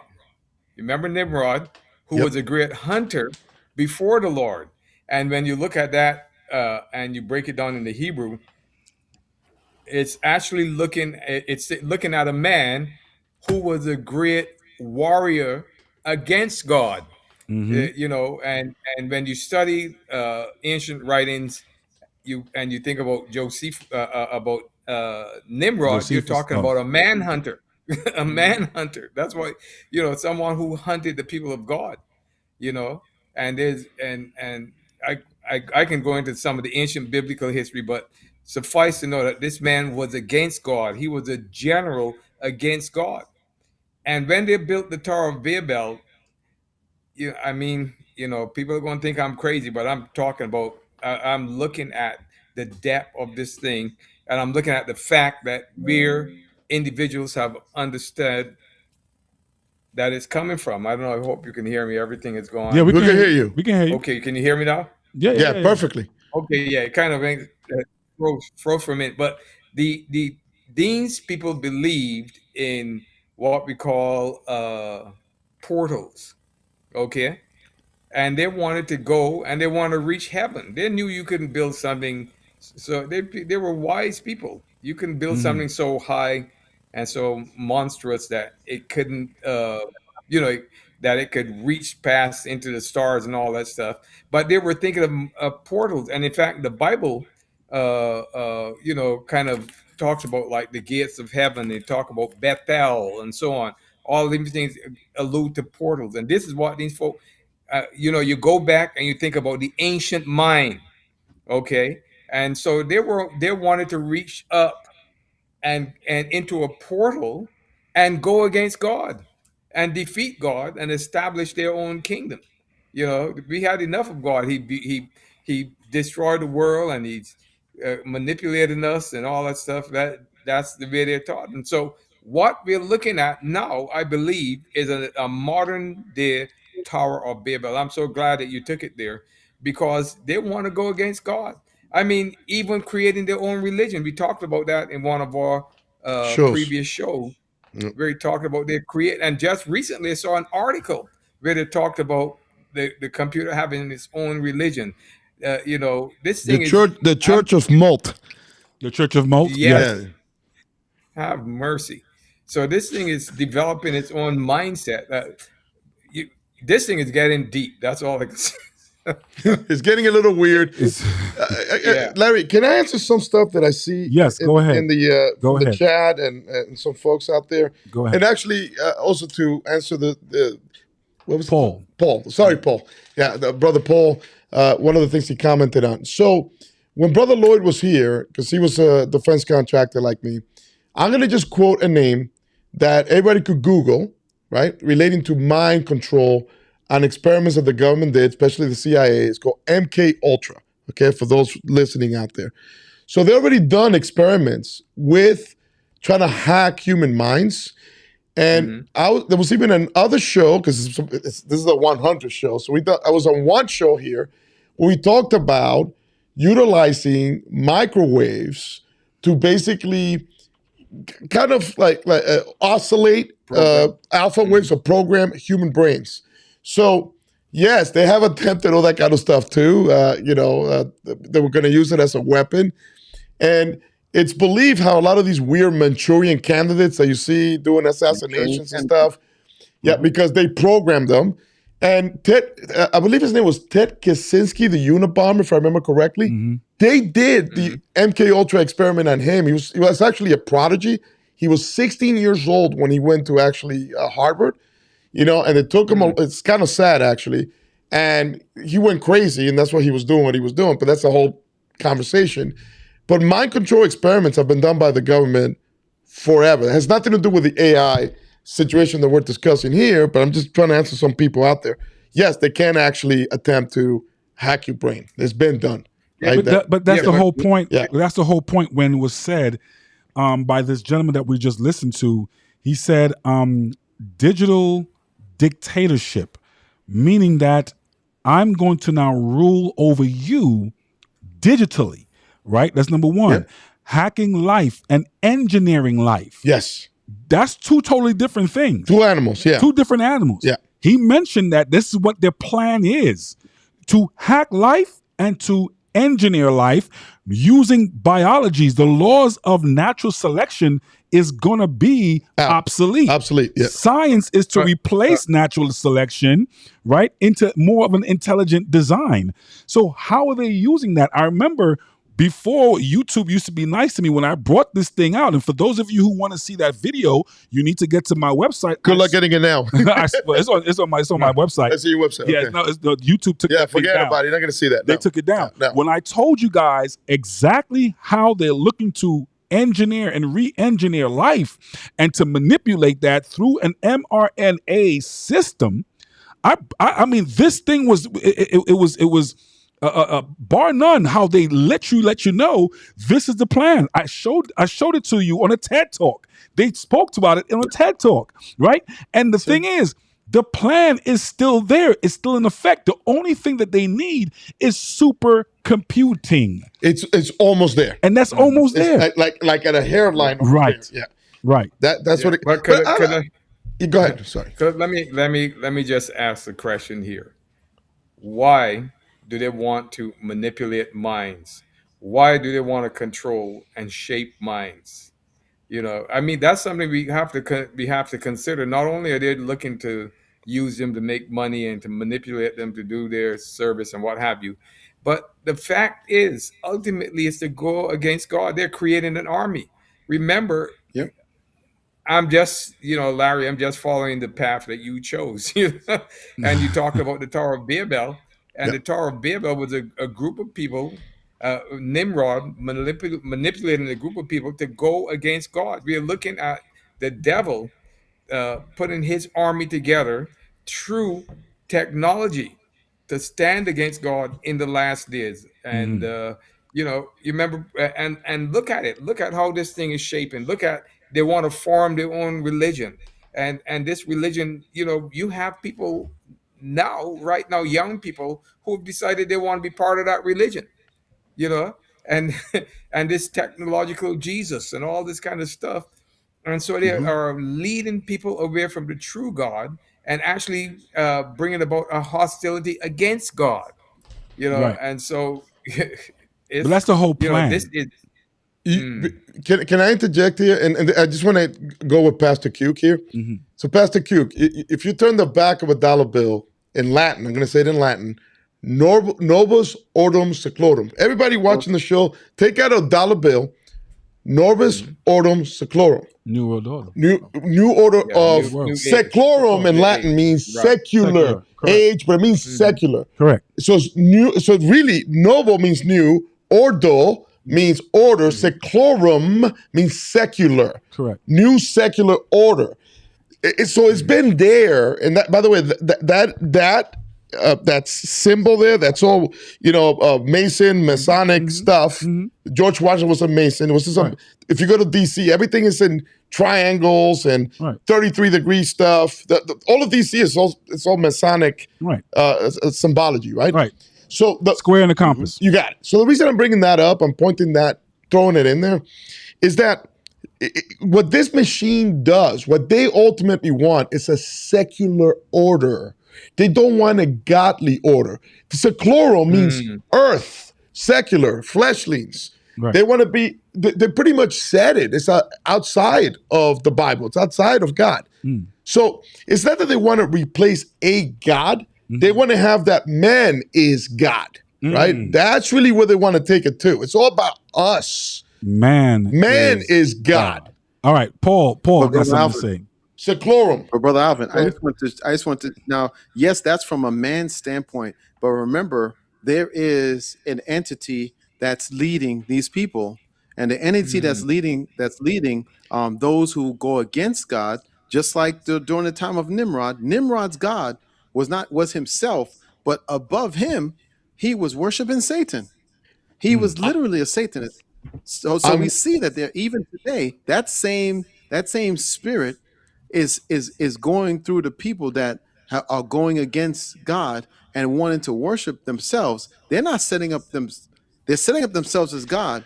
But remember, the way of Satan is to do what thou wilt. Shall be the whole of the Lord. Satan's about I. So that AI makes me into a super engineer. I use that as an analogy. My engineers use the word, we got God mode, right? So you see where I'm going with this. Right. So here's the crazy part. So if you secularize the world, it sets it up for a takeover from Satan. Because Think about it. If you have a unified human race with one language, we're all pretty much secularized, we have a secularized culture, what happens is it's an easy hack for Satan to just take over the human race. That's the grand master plan. They want to bring in, and notice that at the top of that pyramid, you have the Eye of Horus in the top of that step pyramid, and Novus Ordo Seclorum in the back of the dollar. That weird entity at the end, that's not Yahweh, that's not the God of the Old Testament. That is Satan. That is Lucifer. It's light. It's bright. So he's in top of that pyramid. The pyramid is made of bricks. I don't know if you guys see that in the back of the dollar. So it's almost like the same thing is repeating itself. Repeating itself. It's the same Tower of Babel, right? It's a loop. Right. It's a loop. Right. A feedback loop.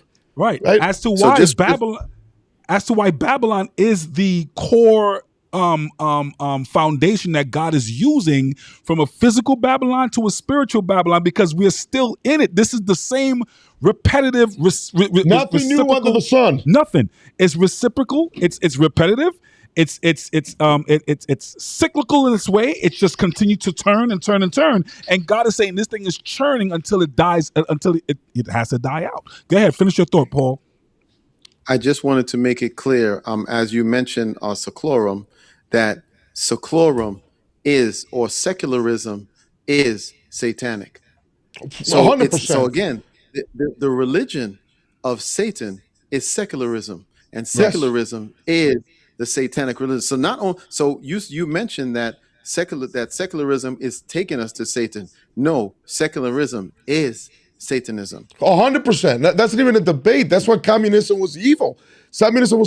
Communism in Russia, or that European communism, was basically a secularist world government that pretty much said that the government is God, right? You serve the state, right? In an earthly situation, that there's nothing higher than the state, an earthly organization. Think about that. And they wanted global communism at one point. It would be great for Satan, because he would just take over that government, becomes the premier, and he rules the earth. End of story, right? So Satan is for one world government. He wants that. One world earthly man government. What as a Christian you would want is one world government under God, not under a secularist system. So that's the opposition there. But go ahead, I'm sorry. So let's look at that, because you just segued me into there's something here, and I'm gonna show I did it by accident, right? I guess I did. So watch this. It says here, the rise of a one world system. Oh, wow, here we go. Prophetic control, Revelation chapter 13, describes a future global economic system where no one can buy or sell without a specific mark or allegiance. Right? So there goes. Yeah, you have to be part of this allegiance. The theological link here, this the biblical link. The theological link is this level of total economic control requires vast computing power, real-time data tracking, and instantaneous transaction processing. Data centers provide the necessary infrastructure to manage and enforce cashless, fully monitored global economy. Let's see what Donald Trump now has to say on this subject as we continue on. Here's what he says. So my first day back from having a nice life, it's my honor to welcome three of the world's leading technology CEOs. And in the case of Larry Ellison, it's well beyond technology. It's sort of CEO of everything. He's an amazing man, an amazing business person. But to announce the largest AI infrastructure project by far in history, and it's all taking place right here in America.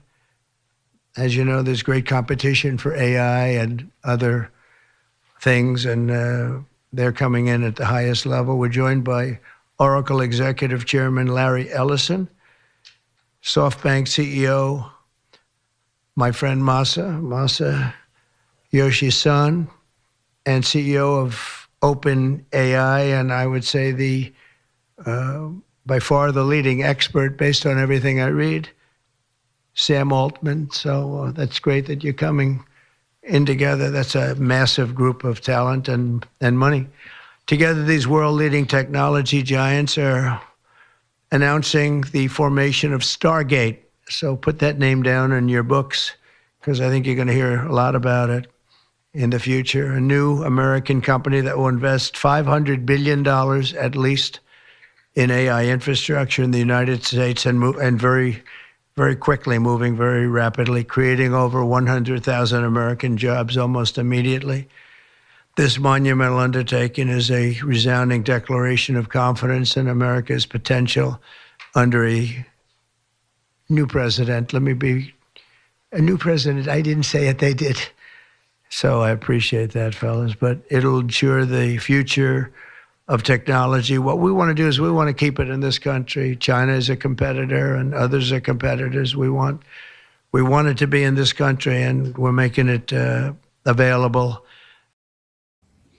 You've seen that. You heard that. They. I love that they, now, man.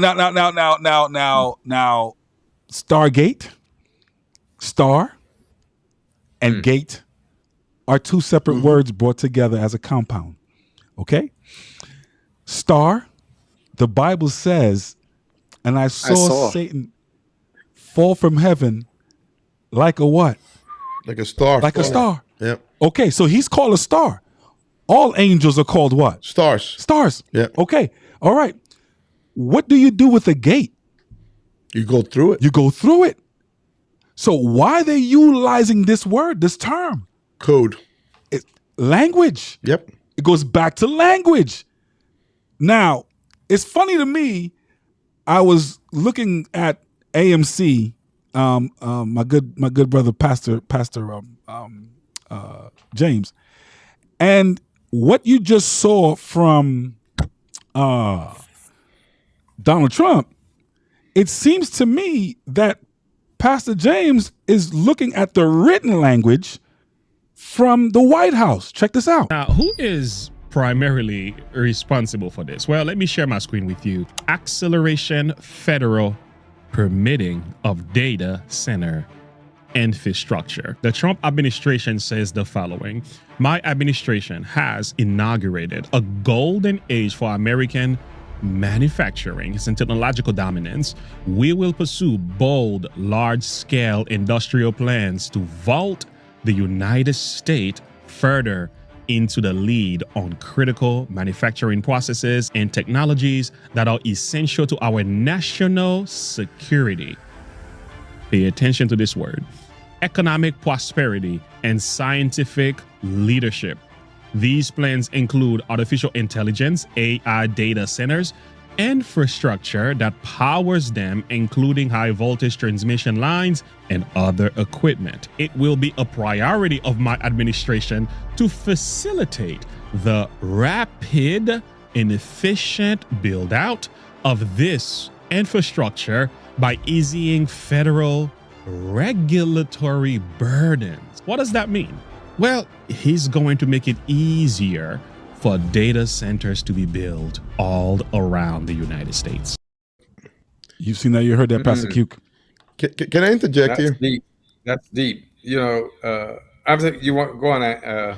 No, I want to actually. I'm going to quote you, Pastor Q, on something very interesting. Okay, so if we go back when we were all dancing around. Excuse me. I'm sorry. You know, I kept saying, okay, it's mostly hardware. Mm-hmm. The software part is more like in the realm of guys like me. So you don't need too many Alvins to deal with the software and deploy the LLMs, teach it, and all. We're like the specialized group. The majority of the work is going to be electricians, HVAC people. Those are the guys. So the amount of jobs that initiative would do, it's breaking boundaries. They're gonna sign into that. Yeah. Because even the Dems are going to say, well, we love infrastructure projects. Yeah. They love them. So I'm giving it to you in a silver platter. Come and yum, yum, yum. Eat it up, right? Right. So more work will be made, not for the higher end engineer coders. It's for the guys plugging those things, loading it in the rack. Blue collar workers. Thank you. And you know that when blue collar workers get jobs, everything gets signed. Everything gets signed because all of middle America is working. They're going to have jobs right here at home in the good old United States. Why do you think they're putting it in the country? Well, all the bubbles there know how to use tools. They're putting it in the rule. Brothers and sisters, come on. Let me tell you something. Come on. I'm sitting there watching.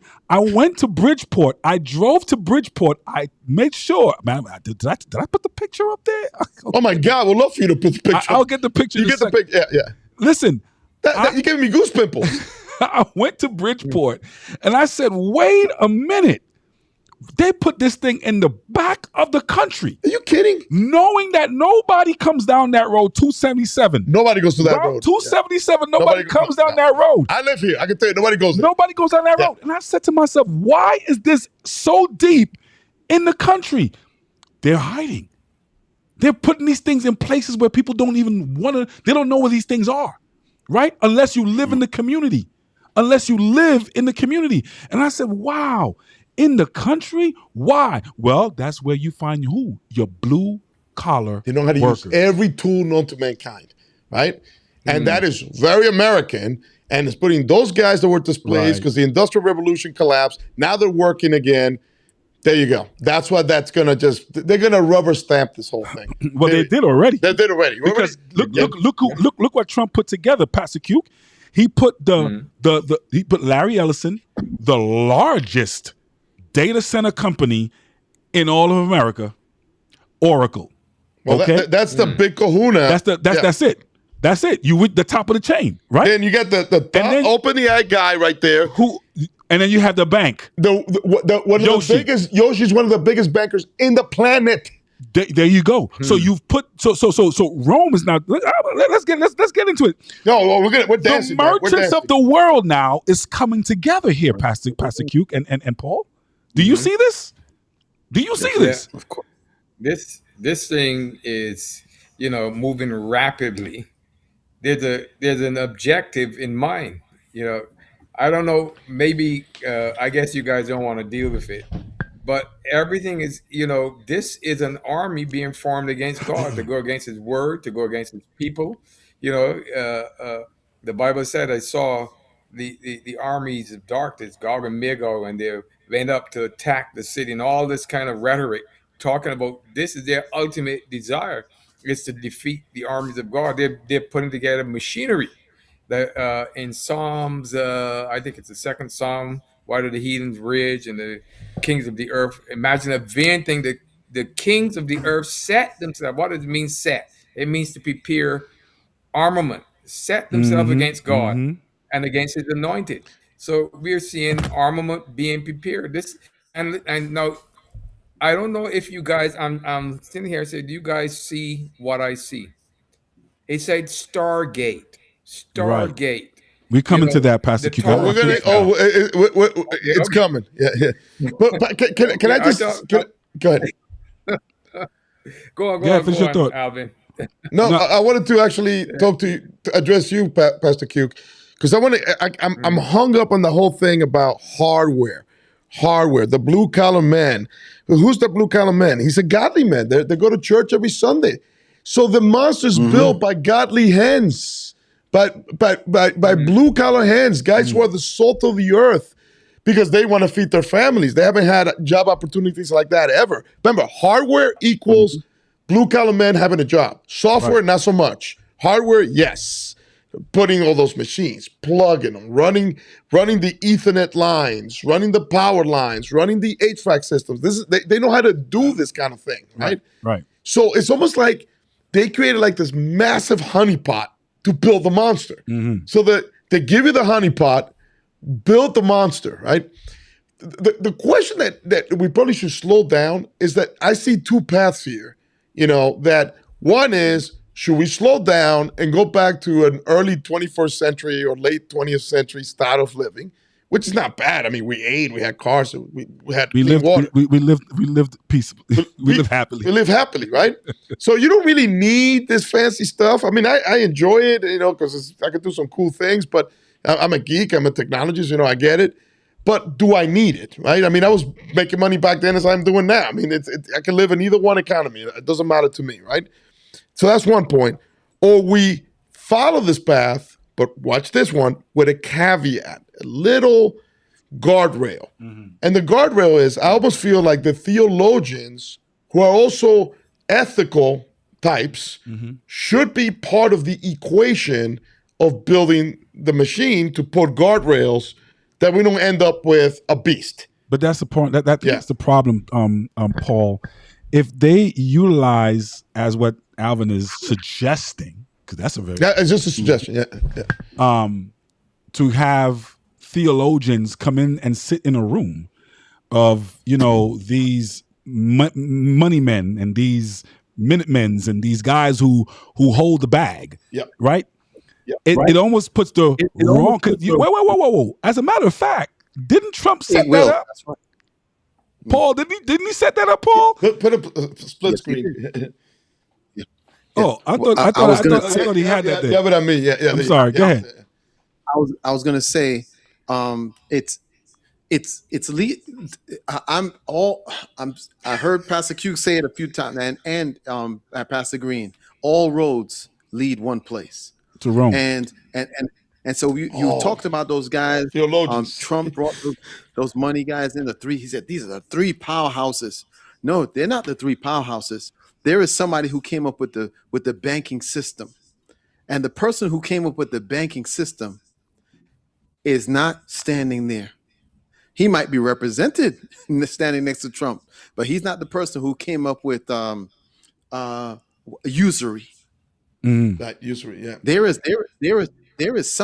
an agency that came up with usury, and I know that's not our subject matter right now. Yeah. But there is an agency that came up with usury, and we thought we got rid of that agency.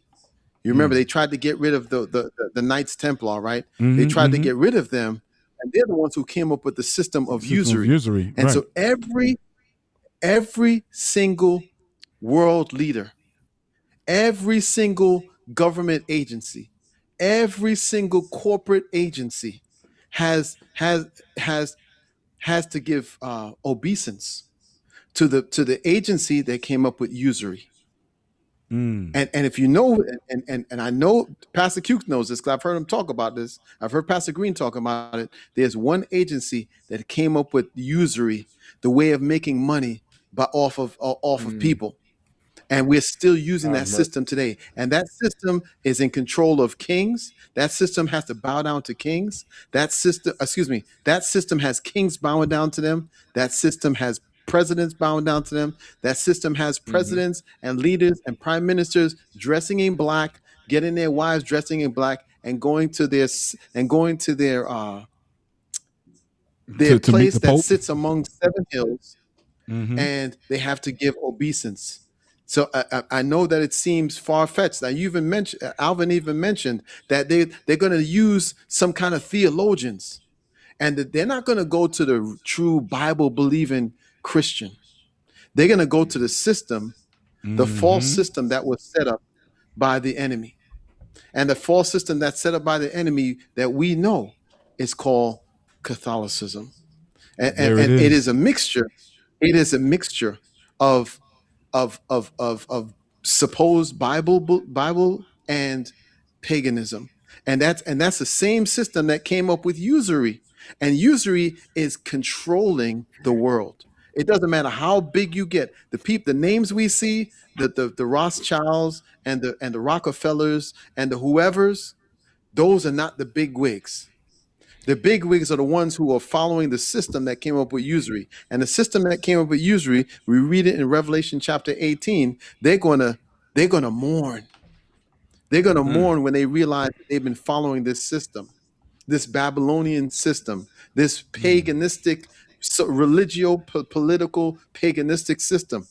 But we're encouraged, those of us who want to follow the Lord are encouraged to not follow those ways. And it's so important that we don't follow those ways. Now, I'm not saying we shouldn't use technology. I'm not saying we shouldn't use any of those things. I'm saying that this is a system that's already set up. And I know it's not about usury. I don't want to get off too much on a tangent with that. Please forgive me. I'm just saying that that's the system that's really behind all of this on a monetary basis. Who's going to come up with $500 billion? The United States is trillions and trillions of dollars in debt.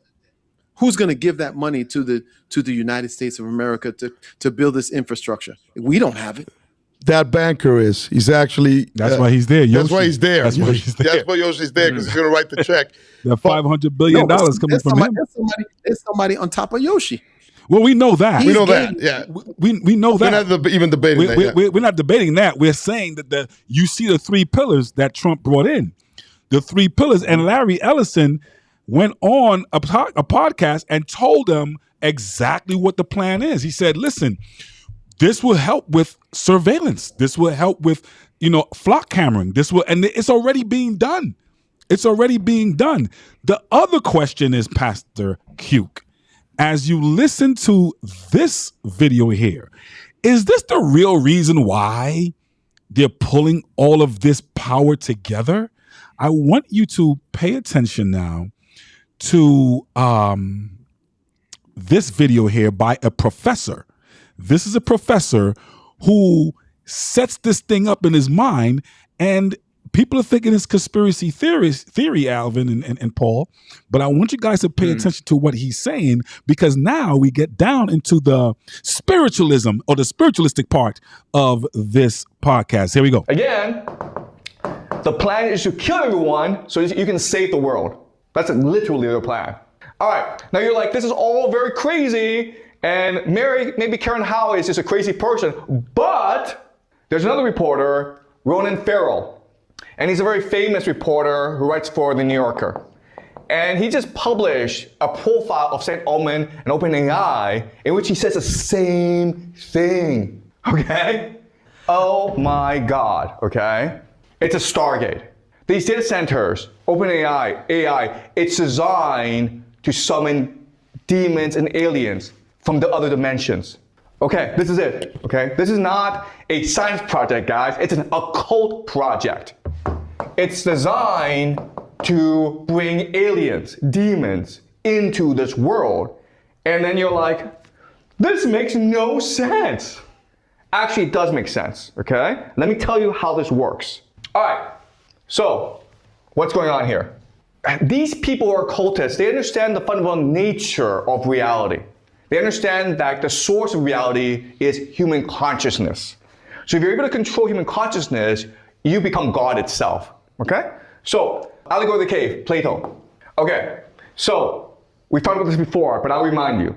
You have 1 million people who are chained in a line. They are forced to look forward at a wall. And they can only look at the wall, they can't turn their heads because their necks are shackled. Behind them is a great fire. And behind them are the elite, okay? Who they are, we don't know.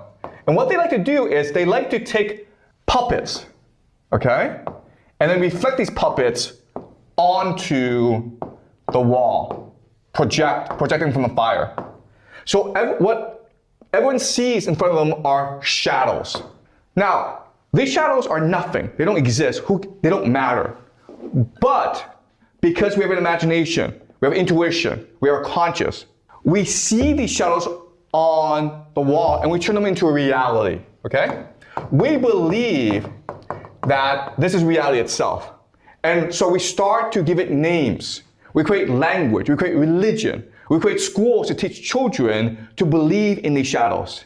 All right? So the important idea here is that the true wealth in society is consciousness. Okay? The only thing that exists really in this world is consciousness, nothing else. Power is the capacity to direct people's consciousness to create reality itself. All right? Now, there are different ways in which you can create reality. The first way, which is very common today, is called money, right? Money is fake. It doesn't exist. Our imagination, our consciousness makes it real, okay? But guess what? AI can replace money. So AI, it is not alive. But if we can get people's attention to focus on AI and believe it's real, it becomes God. And how can you do that? Well, money, you make money into something valuable when it's nothing by making it everything and nothing. Okay? By having money dominate the world. There's nowhere you can go without money. Okay? You would literally starve to death if you had no money.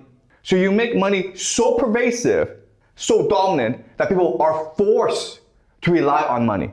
Well, the same situation with AI, where if you make data centers so common, you make AI such a common thing, and people rely on it, it becomes God itself.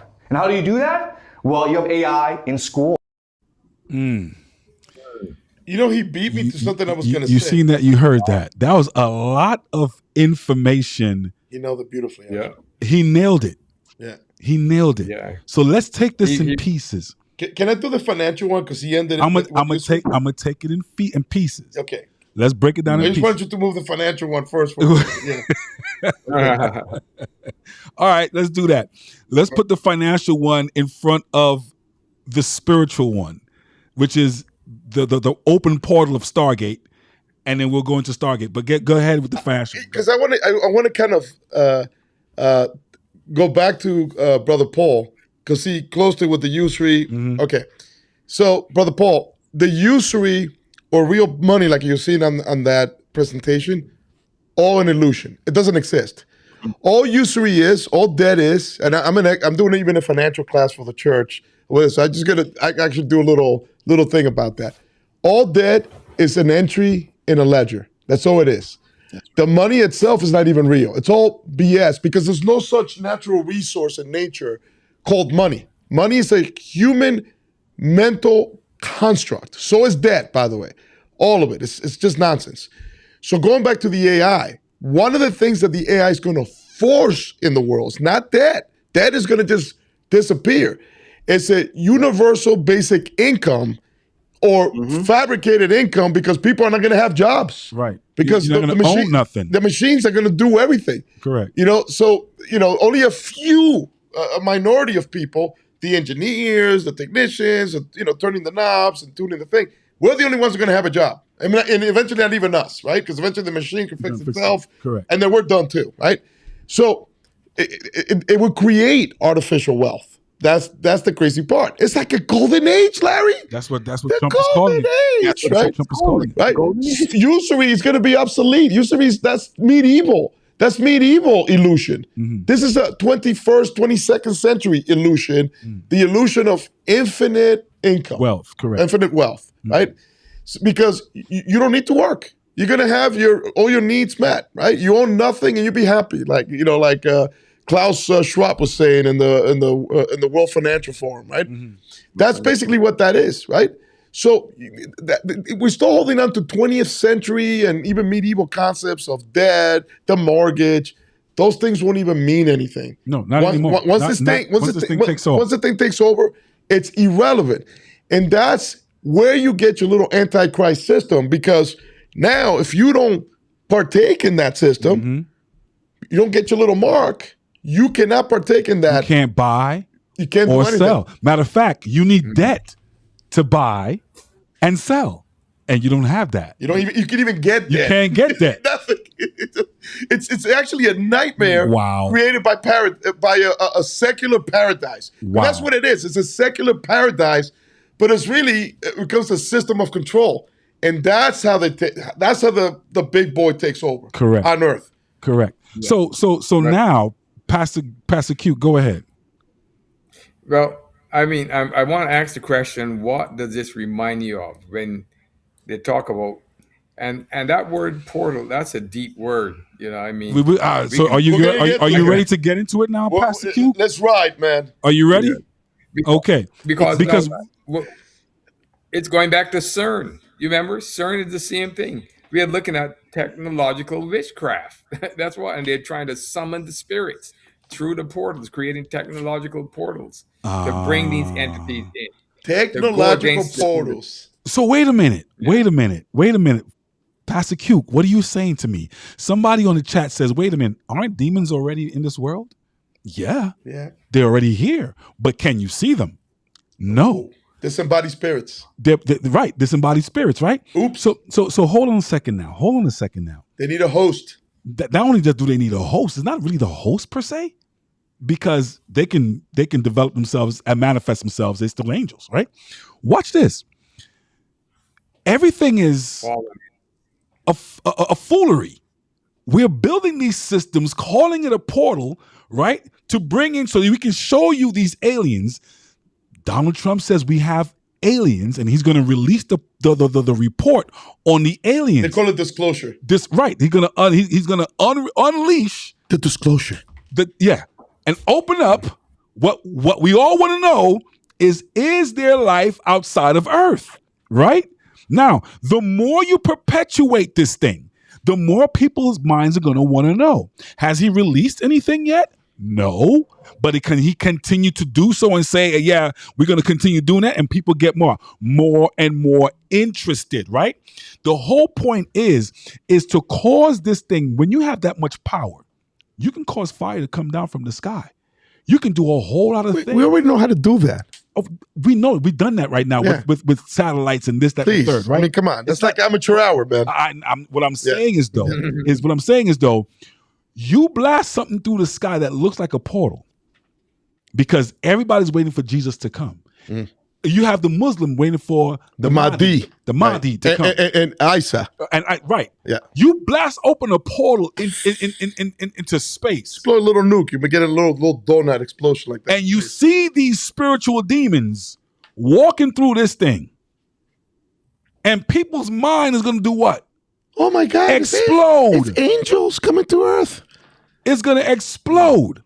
The thing about it is, this is all part of foolery. It's fool's gold. Theater. It's theater. It's theater. But the thing is, the deception is going to be so close that a lot of people are going to be deceived by this thing here. Many people will be deceived by this thing here. Why? Because we are not studying the Word of God. We're not studying the Word of God. We showed you today how Babylon is setting up this new Babylonian system, right? How the Tower of Babel is being built with language. Brick by brick. Brick by brick. And they're using what? Language, which is called code. When we see how this thing is being turned around, how Satan is using every biblical form to do his counterfeit work, that's when we understand truly how Satan is doing his thing. Again, it's easy for us to go, yeah, Satan is doing this, that, and the third. Many of us would get caught up because we don't understand what's really happening. We can't tell somebody else what's really happening. Why? Because you know what? We on generalities. We stay on generalities. We can't stay on generalities no more. We got to be digging. It's a lot more complex. It's a lot more complex. To find more true gold. They're telling us the stuff in their language. Stargate. Portals. They're telling it to us, right? And they're literally using, as what I read to you guys, the theological link to the rise of the New World System. They need to have an economical control that requires vast computing. They need to have that. What else do they say here? It says total surveillance and the image of the beast. Watch this. The prophecy of Revelation 13:15 speaks of an image that is given breath. Speaks. When you speak, what are you using? Your mouth. Language. Come on. Language. It speaks. It breathes. This thing. Now, I'm not saying that this computing thing is a mark of the beast. Don't get me wrong, brothers and sisters. It is now. It is what you call the foundation. The prelude. The prelude or the foundation to what we're going to be seeing as the mark of the beast, right? It speaks. It says here, and causes those who do not worship to be killed. So now, watch this. How would it know who is not doing what? How would it know? How would they know who is not doing what? Well, Larry, there's already metadata and our habits through social media and other stuff. They already know everything we do. You know what the problem is? And that's what AI is picking up. Yeah. Oh, could analyze it, that metadata. Yes. Yeah. Listen to this, brothers and sisters. When you dress for church, put on a nice suit, comb your hair, you look pretty good, you smell good, you feel good, and you take a picture and you call it church flow.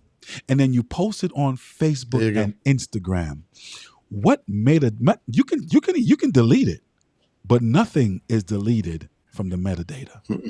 The metadata it's permanent. So no matter what you do, it's called a permanent footprint. Yes. And that permanent footprint is what is being used by supercomputing such as Claude. When they look to see what the language is not just an X, it's not in ones and zeros anymore. That's why I could do that. Brother, it's not ones and zeros anymore. No. We learned ones and zeros. We're beyond that. Back in 1991. Beyond there. Back in the 1950s. Back in the 50s was ones and zeros. Ones and zeros. Yeah, binary. Yeah, binary. 1950s. That's not we're not binary anymore. No. So what is it now? Right? It's literally the Metadata. language you speak, the metadata, the language you speak. This is what it's telling us in God's word. It's language. It speaks. It tells. It shows. How do you think they're going to know what's going on? Because you've given them that information. Now watch this. Watch this. It doesn't matter what the information you've given, because we serve a God that's bigger than they are. He says that your bread and water shall be sure. Wasn't it the same God that took care of Elijah when the metadata that he had given to Ahab and Jezebel? He gave them metadata. They knew exactly where to find Elijah, but they couldn't find him. No matter how much they sought for him. Wasn't the one that Jezebel says, this time tomorrow, you will be the same as you did to my prophets? If the gods doesn't find me, the gods, you will be the same this time tomorrow. The threat was so real. She could have found him. She knew where he went. He couldn't run. But he was taken to heaven. But no, before that, he ran into the wilderness.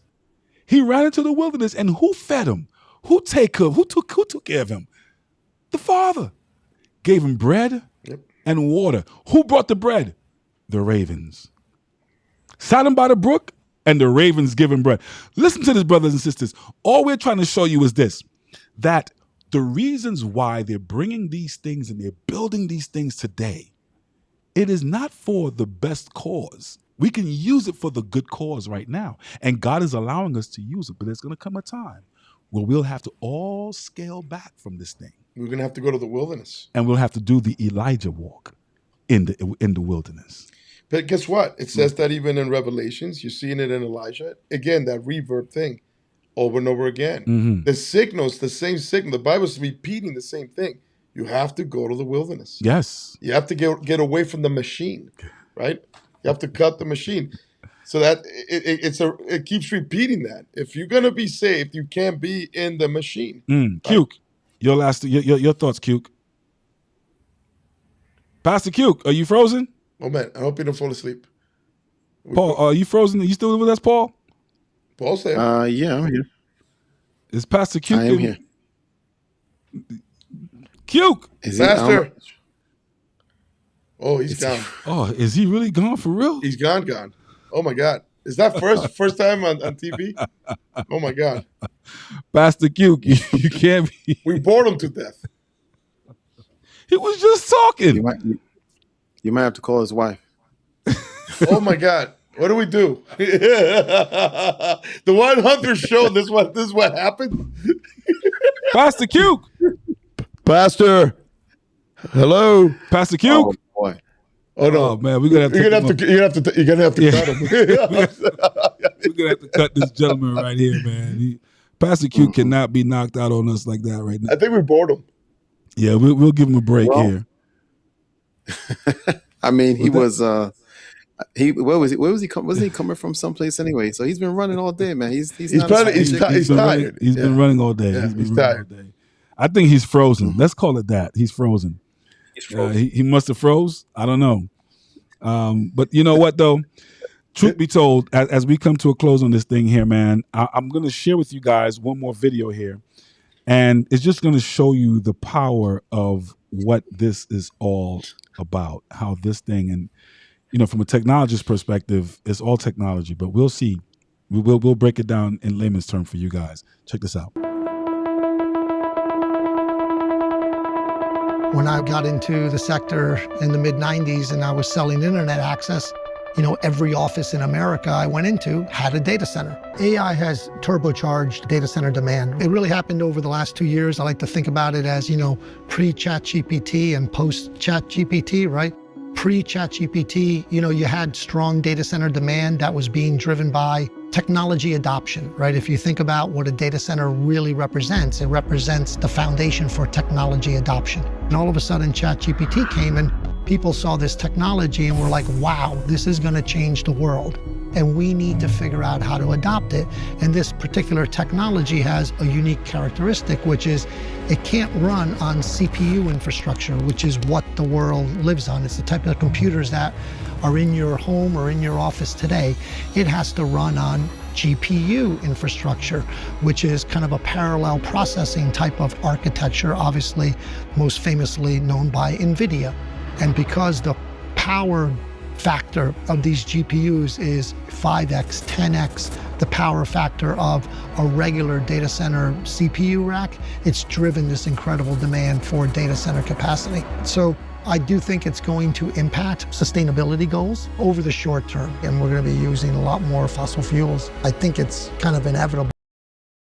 So it's inevitable. Pastor Cuke, your last thoughts, my brother. Thanks for coming back to us, man. We've been, oh man, we almost had a little scare there, man. We just saw you. I've been rushing all day. We know that. I think we just bored you to death. That's what happened. I think this techno babble is so boring. By the time we get to this time of the day, I have worn myself to pieces. But what I wanted to say, though, is that this thing is intense because really we are unraveling when we get into this topic the strategies of the evil ones, and we're actually seeing the underbelly of the plans of the devil, his takeover plans, and the guy started hitting some stuff to take us to the heart of it.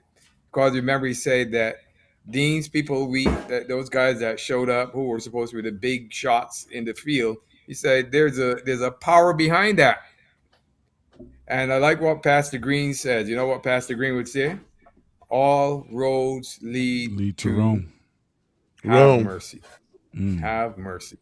And so that's what we're seeing. We're seeing the fight against God's system and the preparation for the manipulation of humanity in the last days being put together right in front of our faces. This is heavy stuff. It is. My dear brother, Paul, your final words, man. Final thoughts. Yes, sir. I just perusing. We just have to be so careful that we're not getting caught up into these things. It says in Revelation chapter 18, verse 8, it says, therefore shall her plagues come in one day, death and mourning and famine, and she shall be utterly burned with fire. For strong is the Lord God who judgeth her, and the kings of the earth who have committed fornication and lived deliciously with her shall bewail her and lament for her when they shall see the smoke of her burning, standing afar off from the fear of her torment. Alas, alas, that great city Babylon, that mighty city, for in 1 hour is thy judgment come. And the merchants of the earth shall sweep and mourn over her, and so on and so forth. But more importantly, we're told not to be a part of this. I mean, we see so much of this happening. I'm not saying we shouldn't use technology, but we have to get to a point where we are that we are not part of the Babylonian system. Right. We cannot see ourselves as part of the Babylonian system. I thank Brother Alvin for sharing this stuff with us. I thank you guys for giving me the opportunity to be on with you guys. I learned a lot, but also more the end of it is still the same, is to come out of her, my people, and be ye separate. Amen. Amen. Alvin, your last thoughts, man. I keep reverbing back to, we, regardless of scripture, we have as human beings a choice, right? Especially in this situation. Do we go back, like I was saying, to Amish time? Amish might be too exaggerated, but what about just 1999? What about 2001 or 2005? Cars. I like cars. I like 1999 because we didn't have to. We can go straight from the airport. we can go straight to the. Fair enough. You know, no TSA, no TSA, yeah. none of that. We can go straight. Yeah, to the border. okay, but you like an automobile. You like the four wheels getting around. I like the gasoline in the tank. I like the carburetor. I like the car. Yeah. I like even the more analog kind of cars. Right. I like lights. I like running water in the toilets. And stoves. Simple stuff.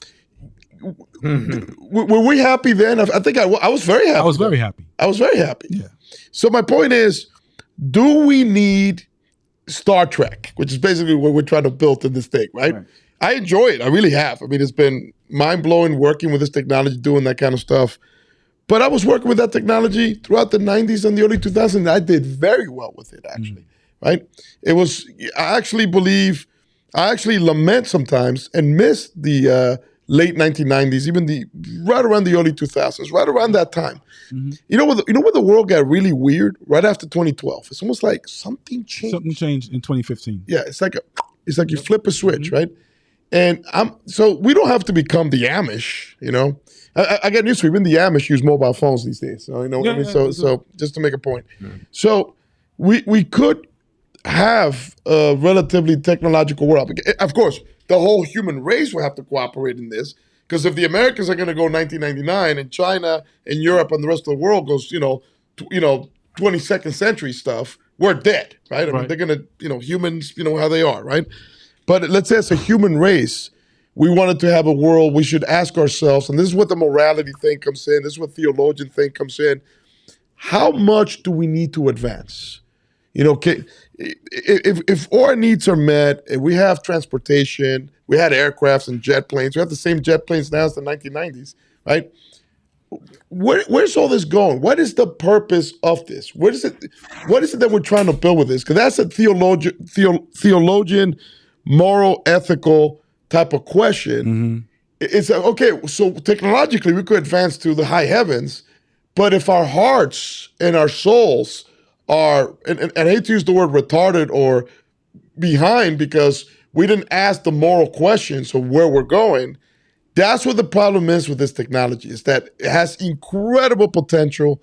We could do unbelievable things, but we never asked, what's the moral question about where we're going as a human race? Right. Where do we want to go? And is the solution to go, stop, slow it down, go backwards? It's a big question, because I'm just one human, I'm on billions, right? But that should be really what we should all be asking. What is the end goal of this whole thing? And I'll leave it at that. All right. I'm glad you asked that question because I'm going to share with you a text here in the Bible. We read Daniel chapter 12, verse 4. But as we see in Daniel chapter 12, verse 4, it says that knowledge shall increase. The question here is, what precedes that, right? What precedes knowledge increasing? And the Bible says in, let's see if we can pick it up. Hold on. Let me see. What happened here? Hold on 1 second. Let's get back.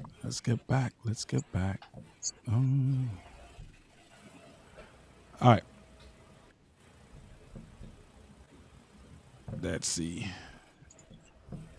Oh, nope. Spelled it wrong. And this is why I don't like to go on the website just on the fly sometimes, because you miss a letter and then all of a sudden it doesn't work out the way you want it to.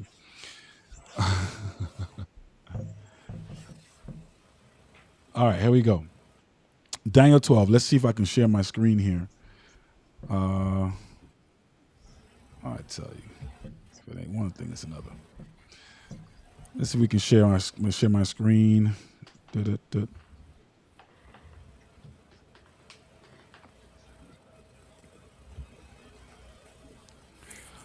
All right, I'm not too sure if you guys can see this. Can you guys see that? It's a little too small, right? You may make it a little bit bigger. There you go. All right. Can y'all see that right there? All right, here we go. The Bible says, at that time shall Michael stand up, the great prince which standeth for the children of thy people. And there shall be a time of trouble, such as never once since there was a nation, and at that time, at the end, since there was a nation, even to that same time, and at that time thy people shall be delivered, everyone that shall be found written in the book. What is this saying here? Because now verse 2 says, and many of them that sleep in the dust of the earth shall awake, some to everlasting life, and some to shame and everlasting contempt. So we know that there's going to be something going on where those are going to be raised. But the Bible says in verse 3, and they that shall be wise shall shine as the brightness of the firmament, and they that turn many towards righteousness as the stars forever and ever. Now, Daniel, shut up those words and seal the book, even to the time of the end. Now, many shall run to and fro, and knowledge shall be increased. So to your point, Alvin, to your point of scaling back, well, we can't. Why? Because prophetically, knowledge has to be increased. Why? Because as we get to the end, there's going to be a time of trouble with all this technology, with all this knowledge that we've got. There's going to be a time of trouble with all of this stuff. All of this plays into this time of trouble that's going to come upon us, such as it never was since there was a nation. Okay. And the good thing about it is that God is going to have a people that's going to shine bright in those times. So yes, today we can use technology, use it for the goodness of what God wants us to do. Spread the gospel. Thank God for YouTube and for Spotify and all of our streaming platforms. Thank God for that. Why? Because there are people in this world who are hearing it in places that you cannot physically get there. But guess what? You can be digitally there. Okay? Preaching the gospel from your living room, from the church, from wherever you are, you can utilize this space right now. And God is allowing that for us to do so. The thing about it is that what we do for Christ is going to last. So we're going to have to make this thing last. And I'm going to say this to you guys. Jesus wants us to spread it until he comes. He says, occupy until I come. Make yourself busy until I come. And if that's you just sending a text message on WhatsApp, wherever it is, or putting something on Facebook that's going to turn a life around, somebody might be thinking about taking their life until they've seen your text. Somebody might be thinking of taking somebody else's life until they've seen your text. That's good. Right? Somebody may be thinking about doing something wrong, like robbing a bank, until they've seen your text. So you never know how God can utilize one little thing. I remember somebody told me, man, Larry, I was so down on myself, and you posted something, gave me a good spirit, right? You never know, just the little things that you do. So yes, we have all of this technology. Let's use it until we can't use it anymore, right? But at the same time, don't let the technology now use you. That's right. No, I'm with you on that. Brothers and sisters, thank you so much for joining us on our what can I say? What can I call it? Our 100th episode. Man, it's been a blessing. This is our 100th episode. Put your hands together for the 100th episode, man. Put your video. Yes. Put your video. Oh, man, sorry. I'm over here talking. 100th episode. Put your hands together for the 100th episode.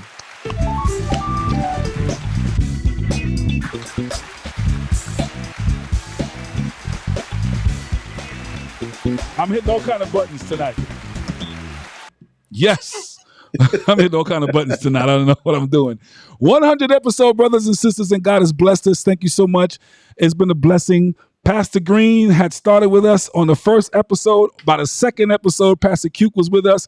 And by the fifth episode, Jamal was already with us. And that's how we all came together for this podcast. I'm so honored to be here, by the way. And it's been a blessing, man. It's been a blessing. So thank you guys. Appreciate it for the love and for the support that you guys have shown.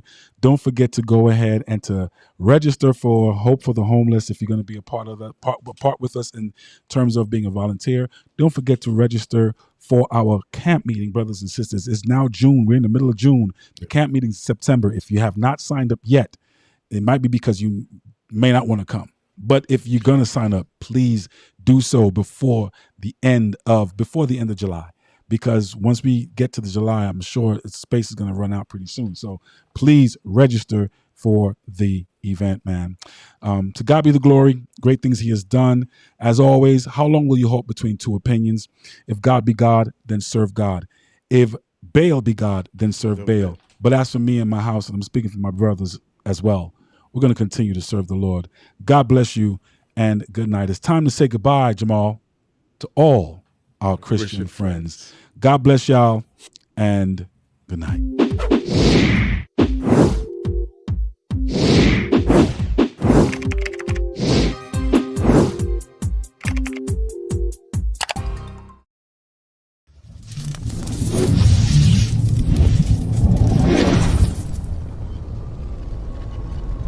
Hope begins with a single step forward.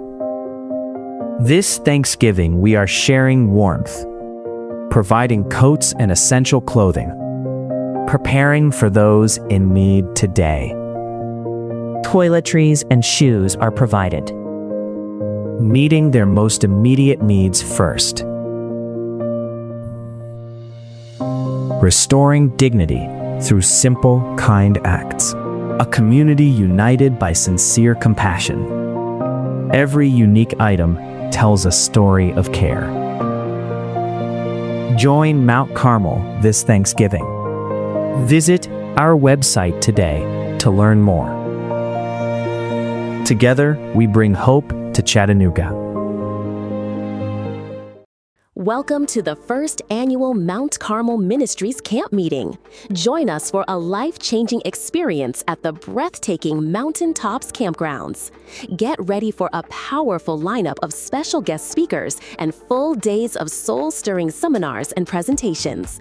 Whether you're here for spiritual growth or family fun, there is something for everyone. Explore our peaceful walking trails, dive into our transformative health seminars, and enjoy the beauty of God's creation. Don't wait for the blessing. Be there to receive it. Head over to www.mcmstudies.com/events and register today.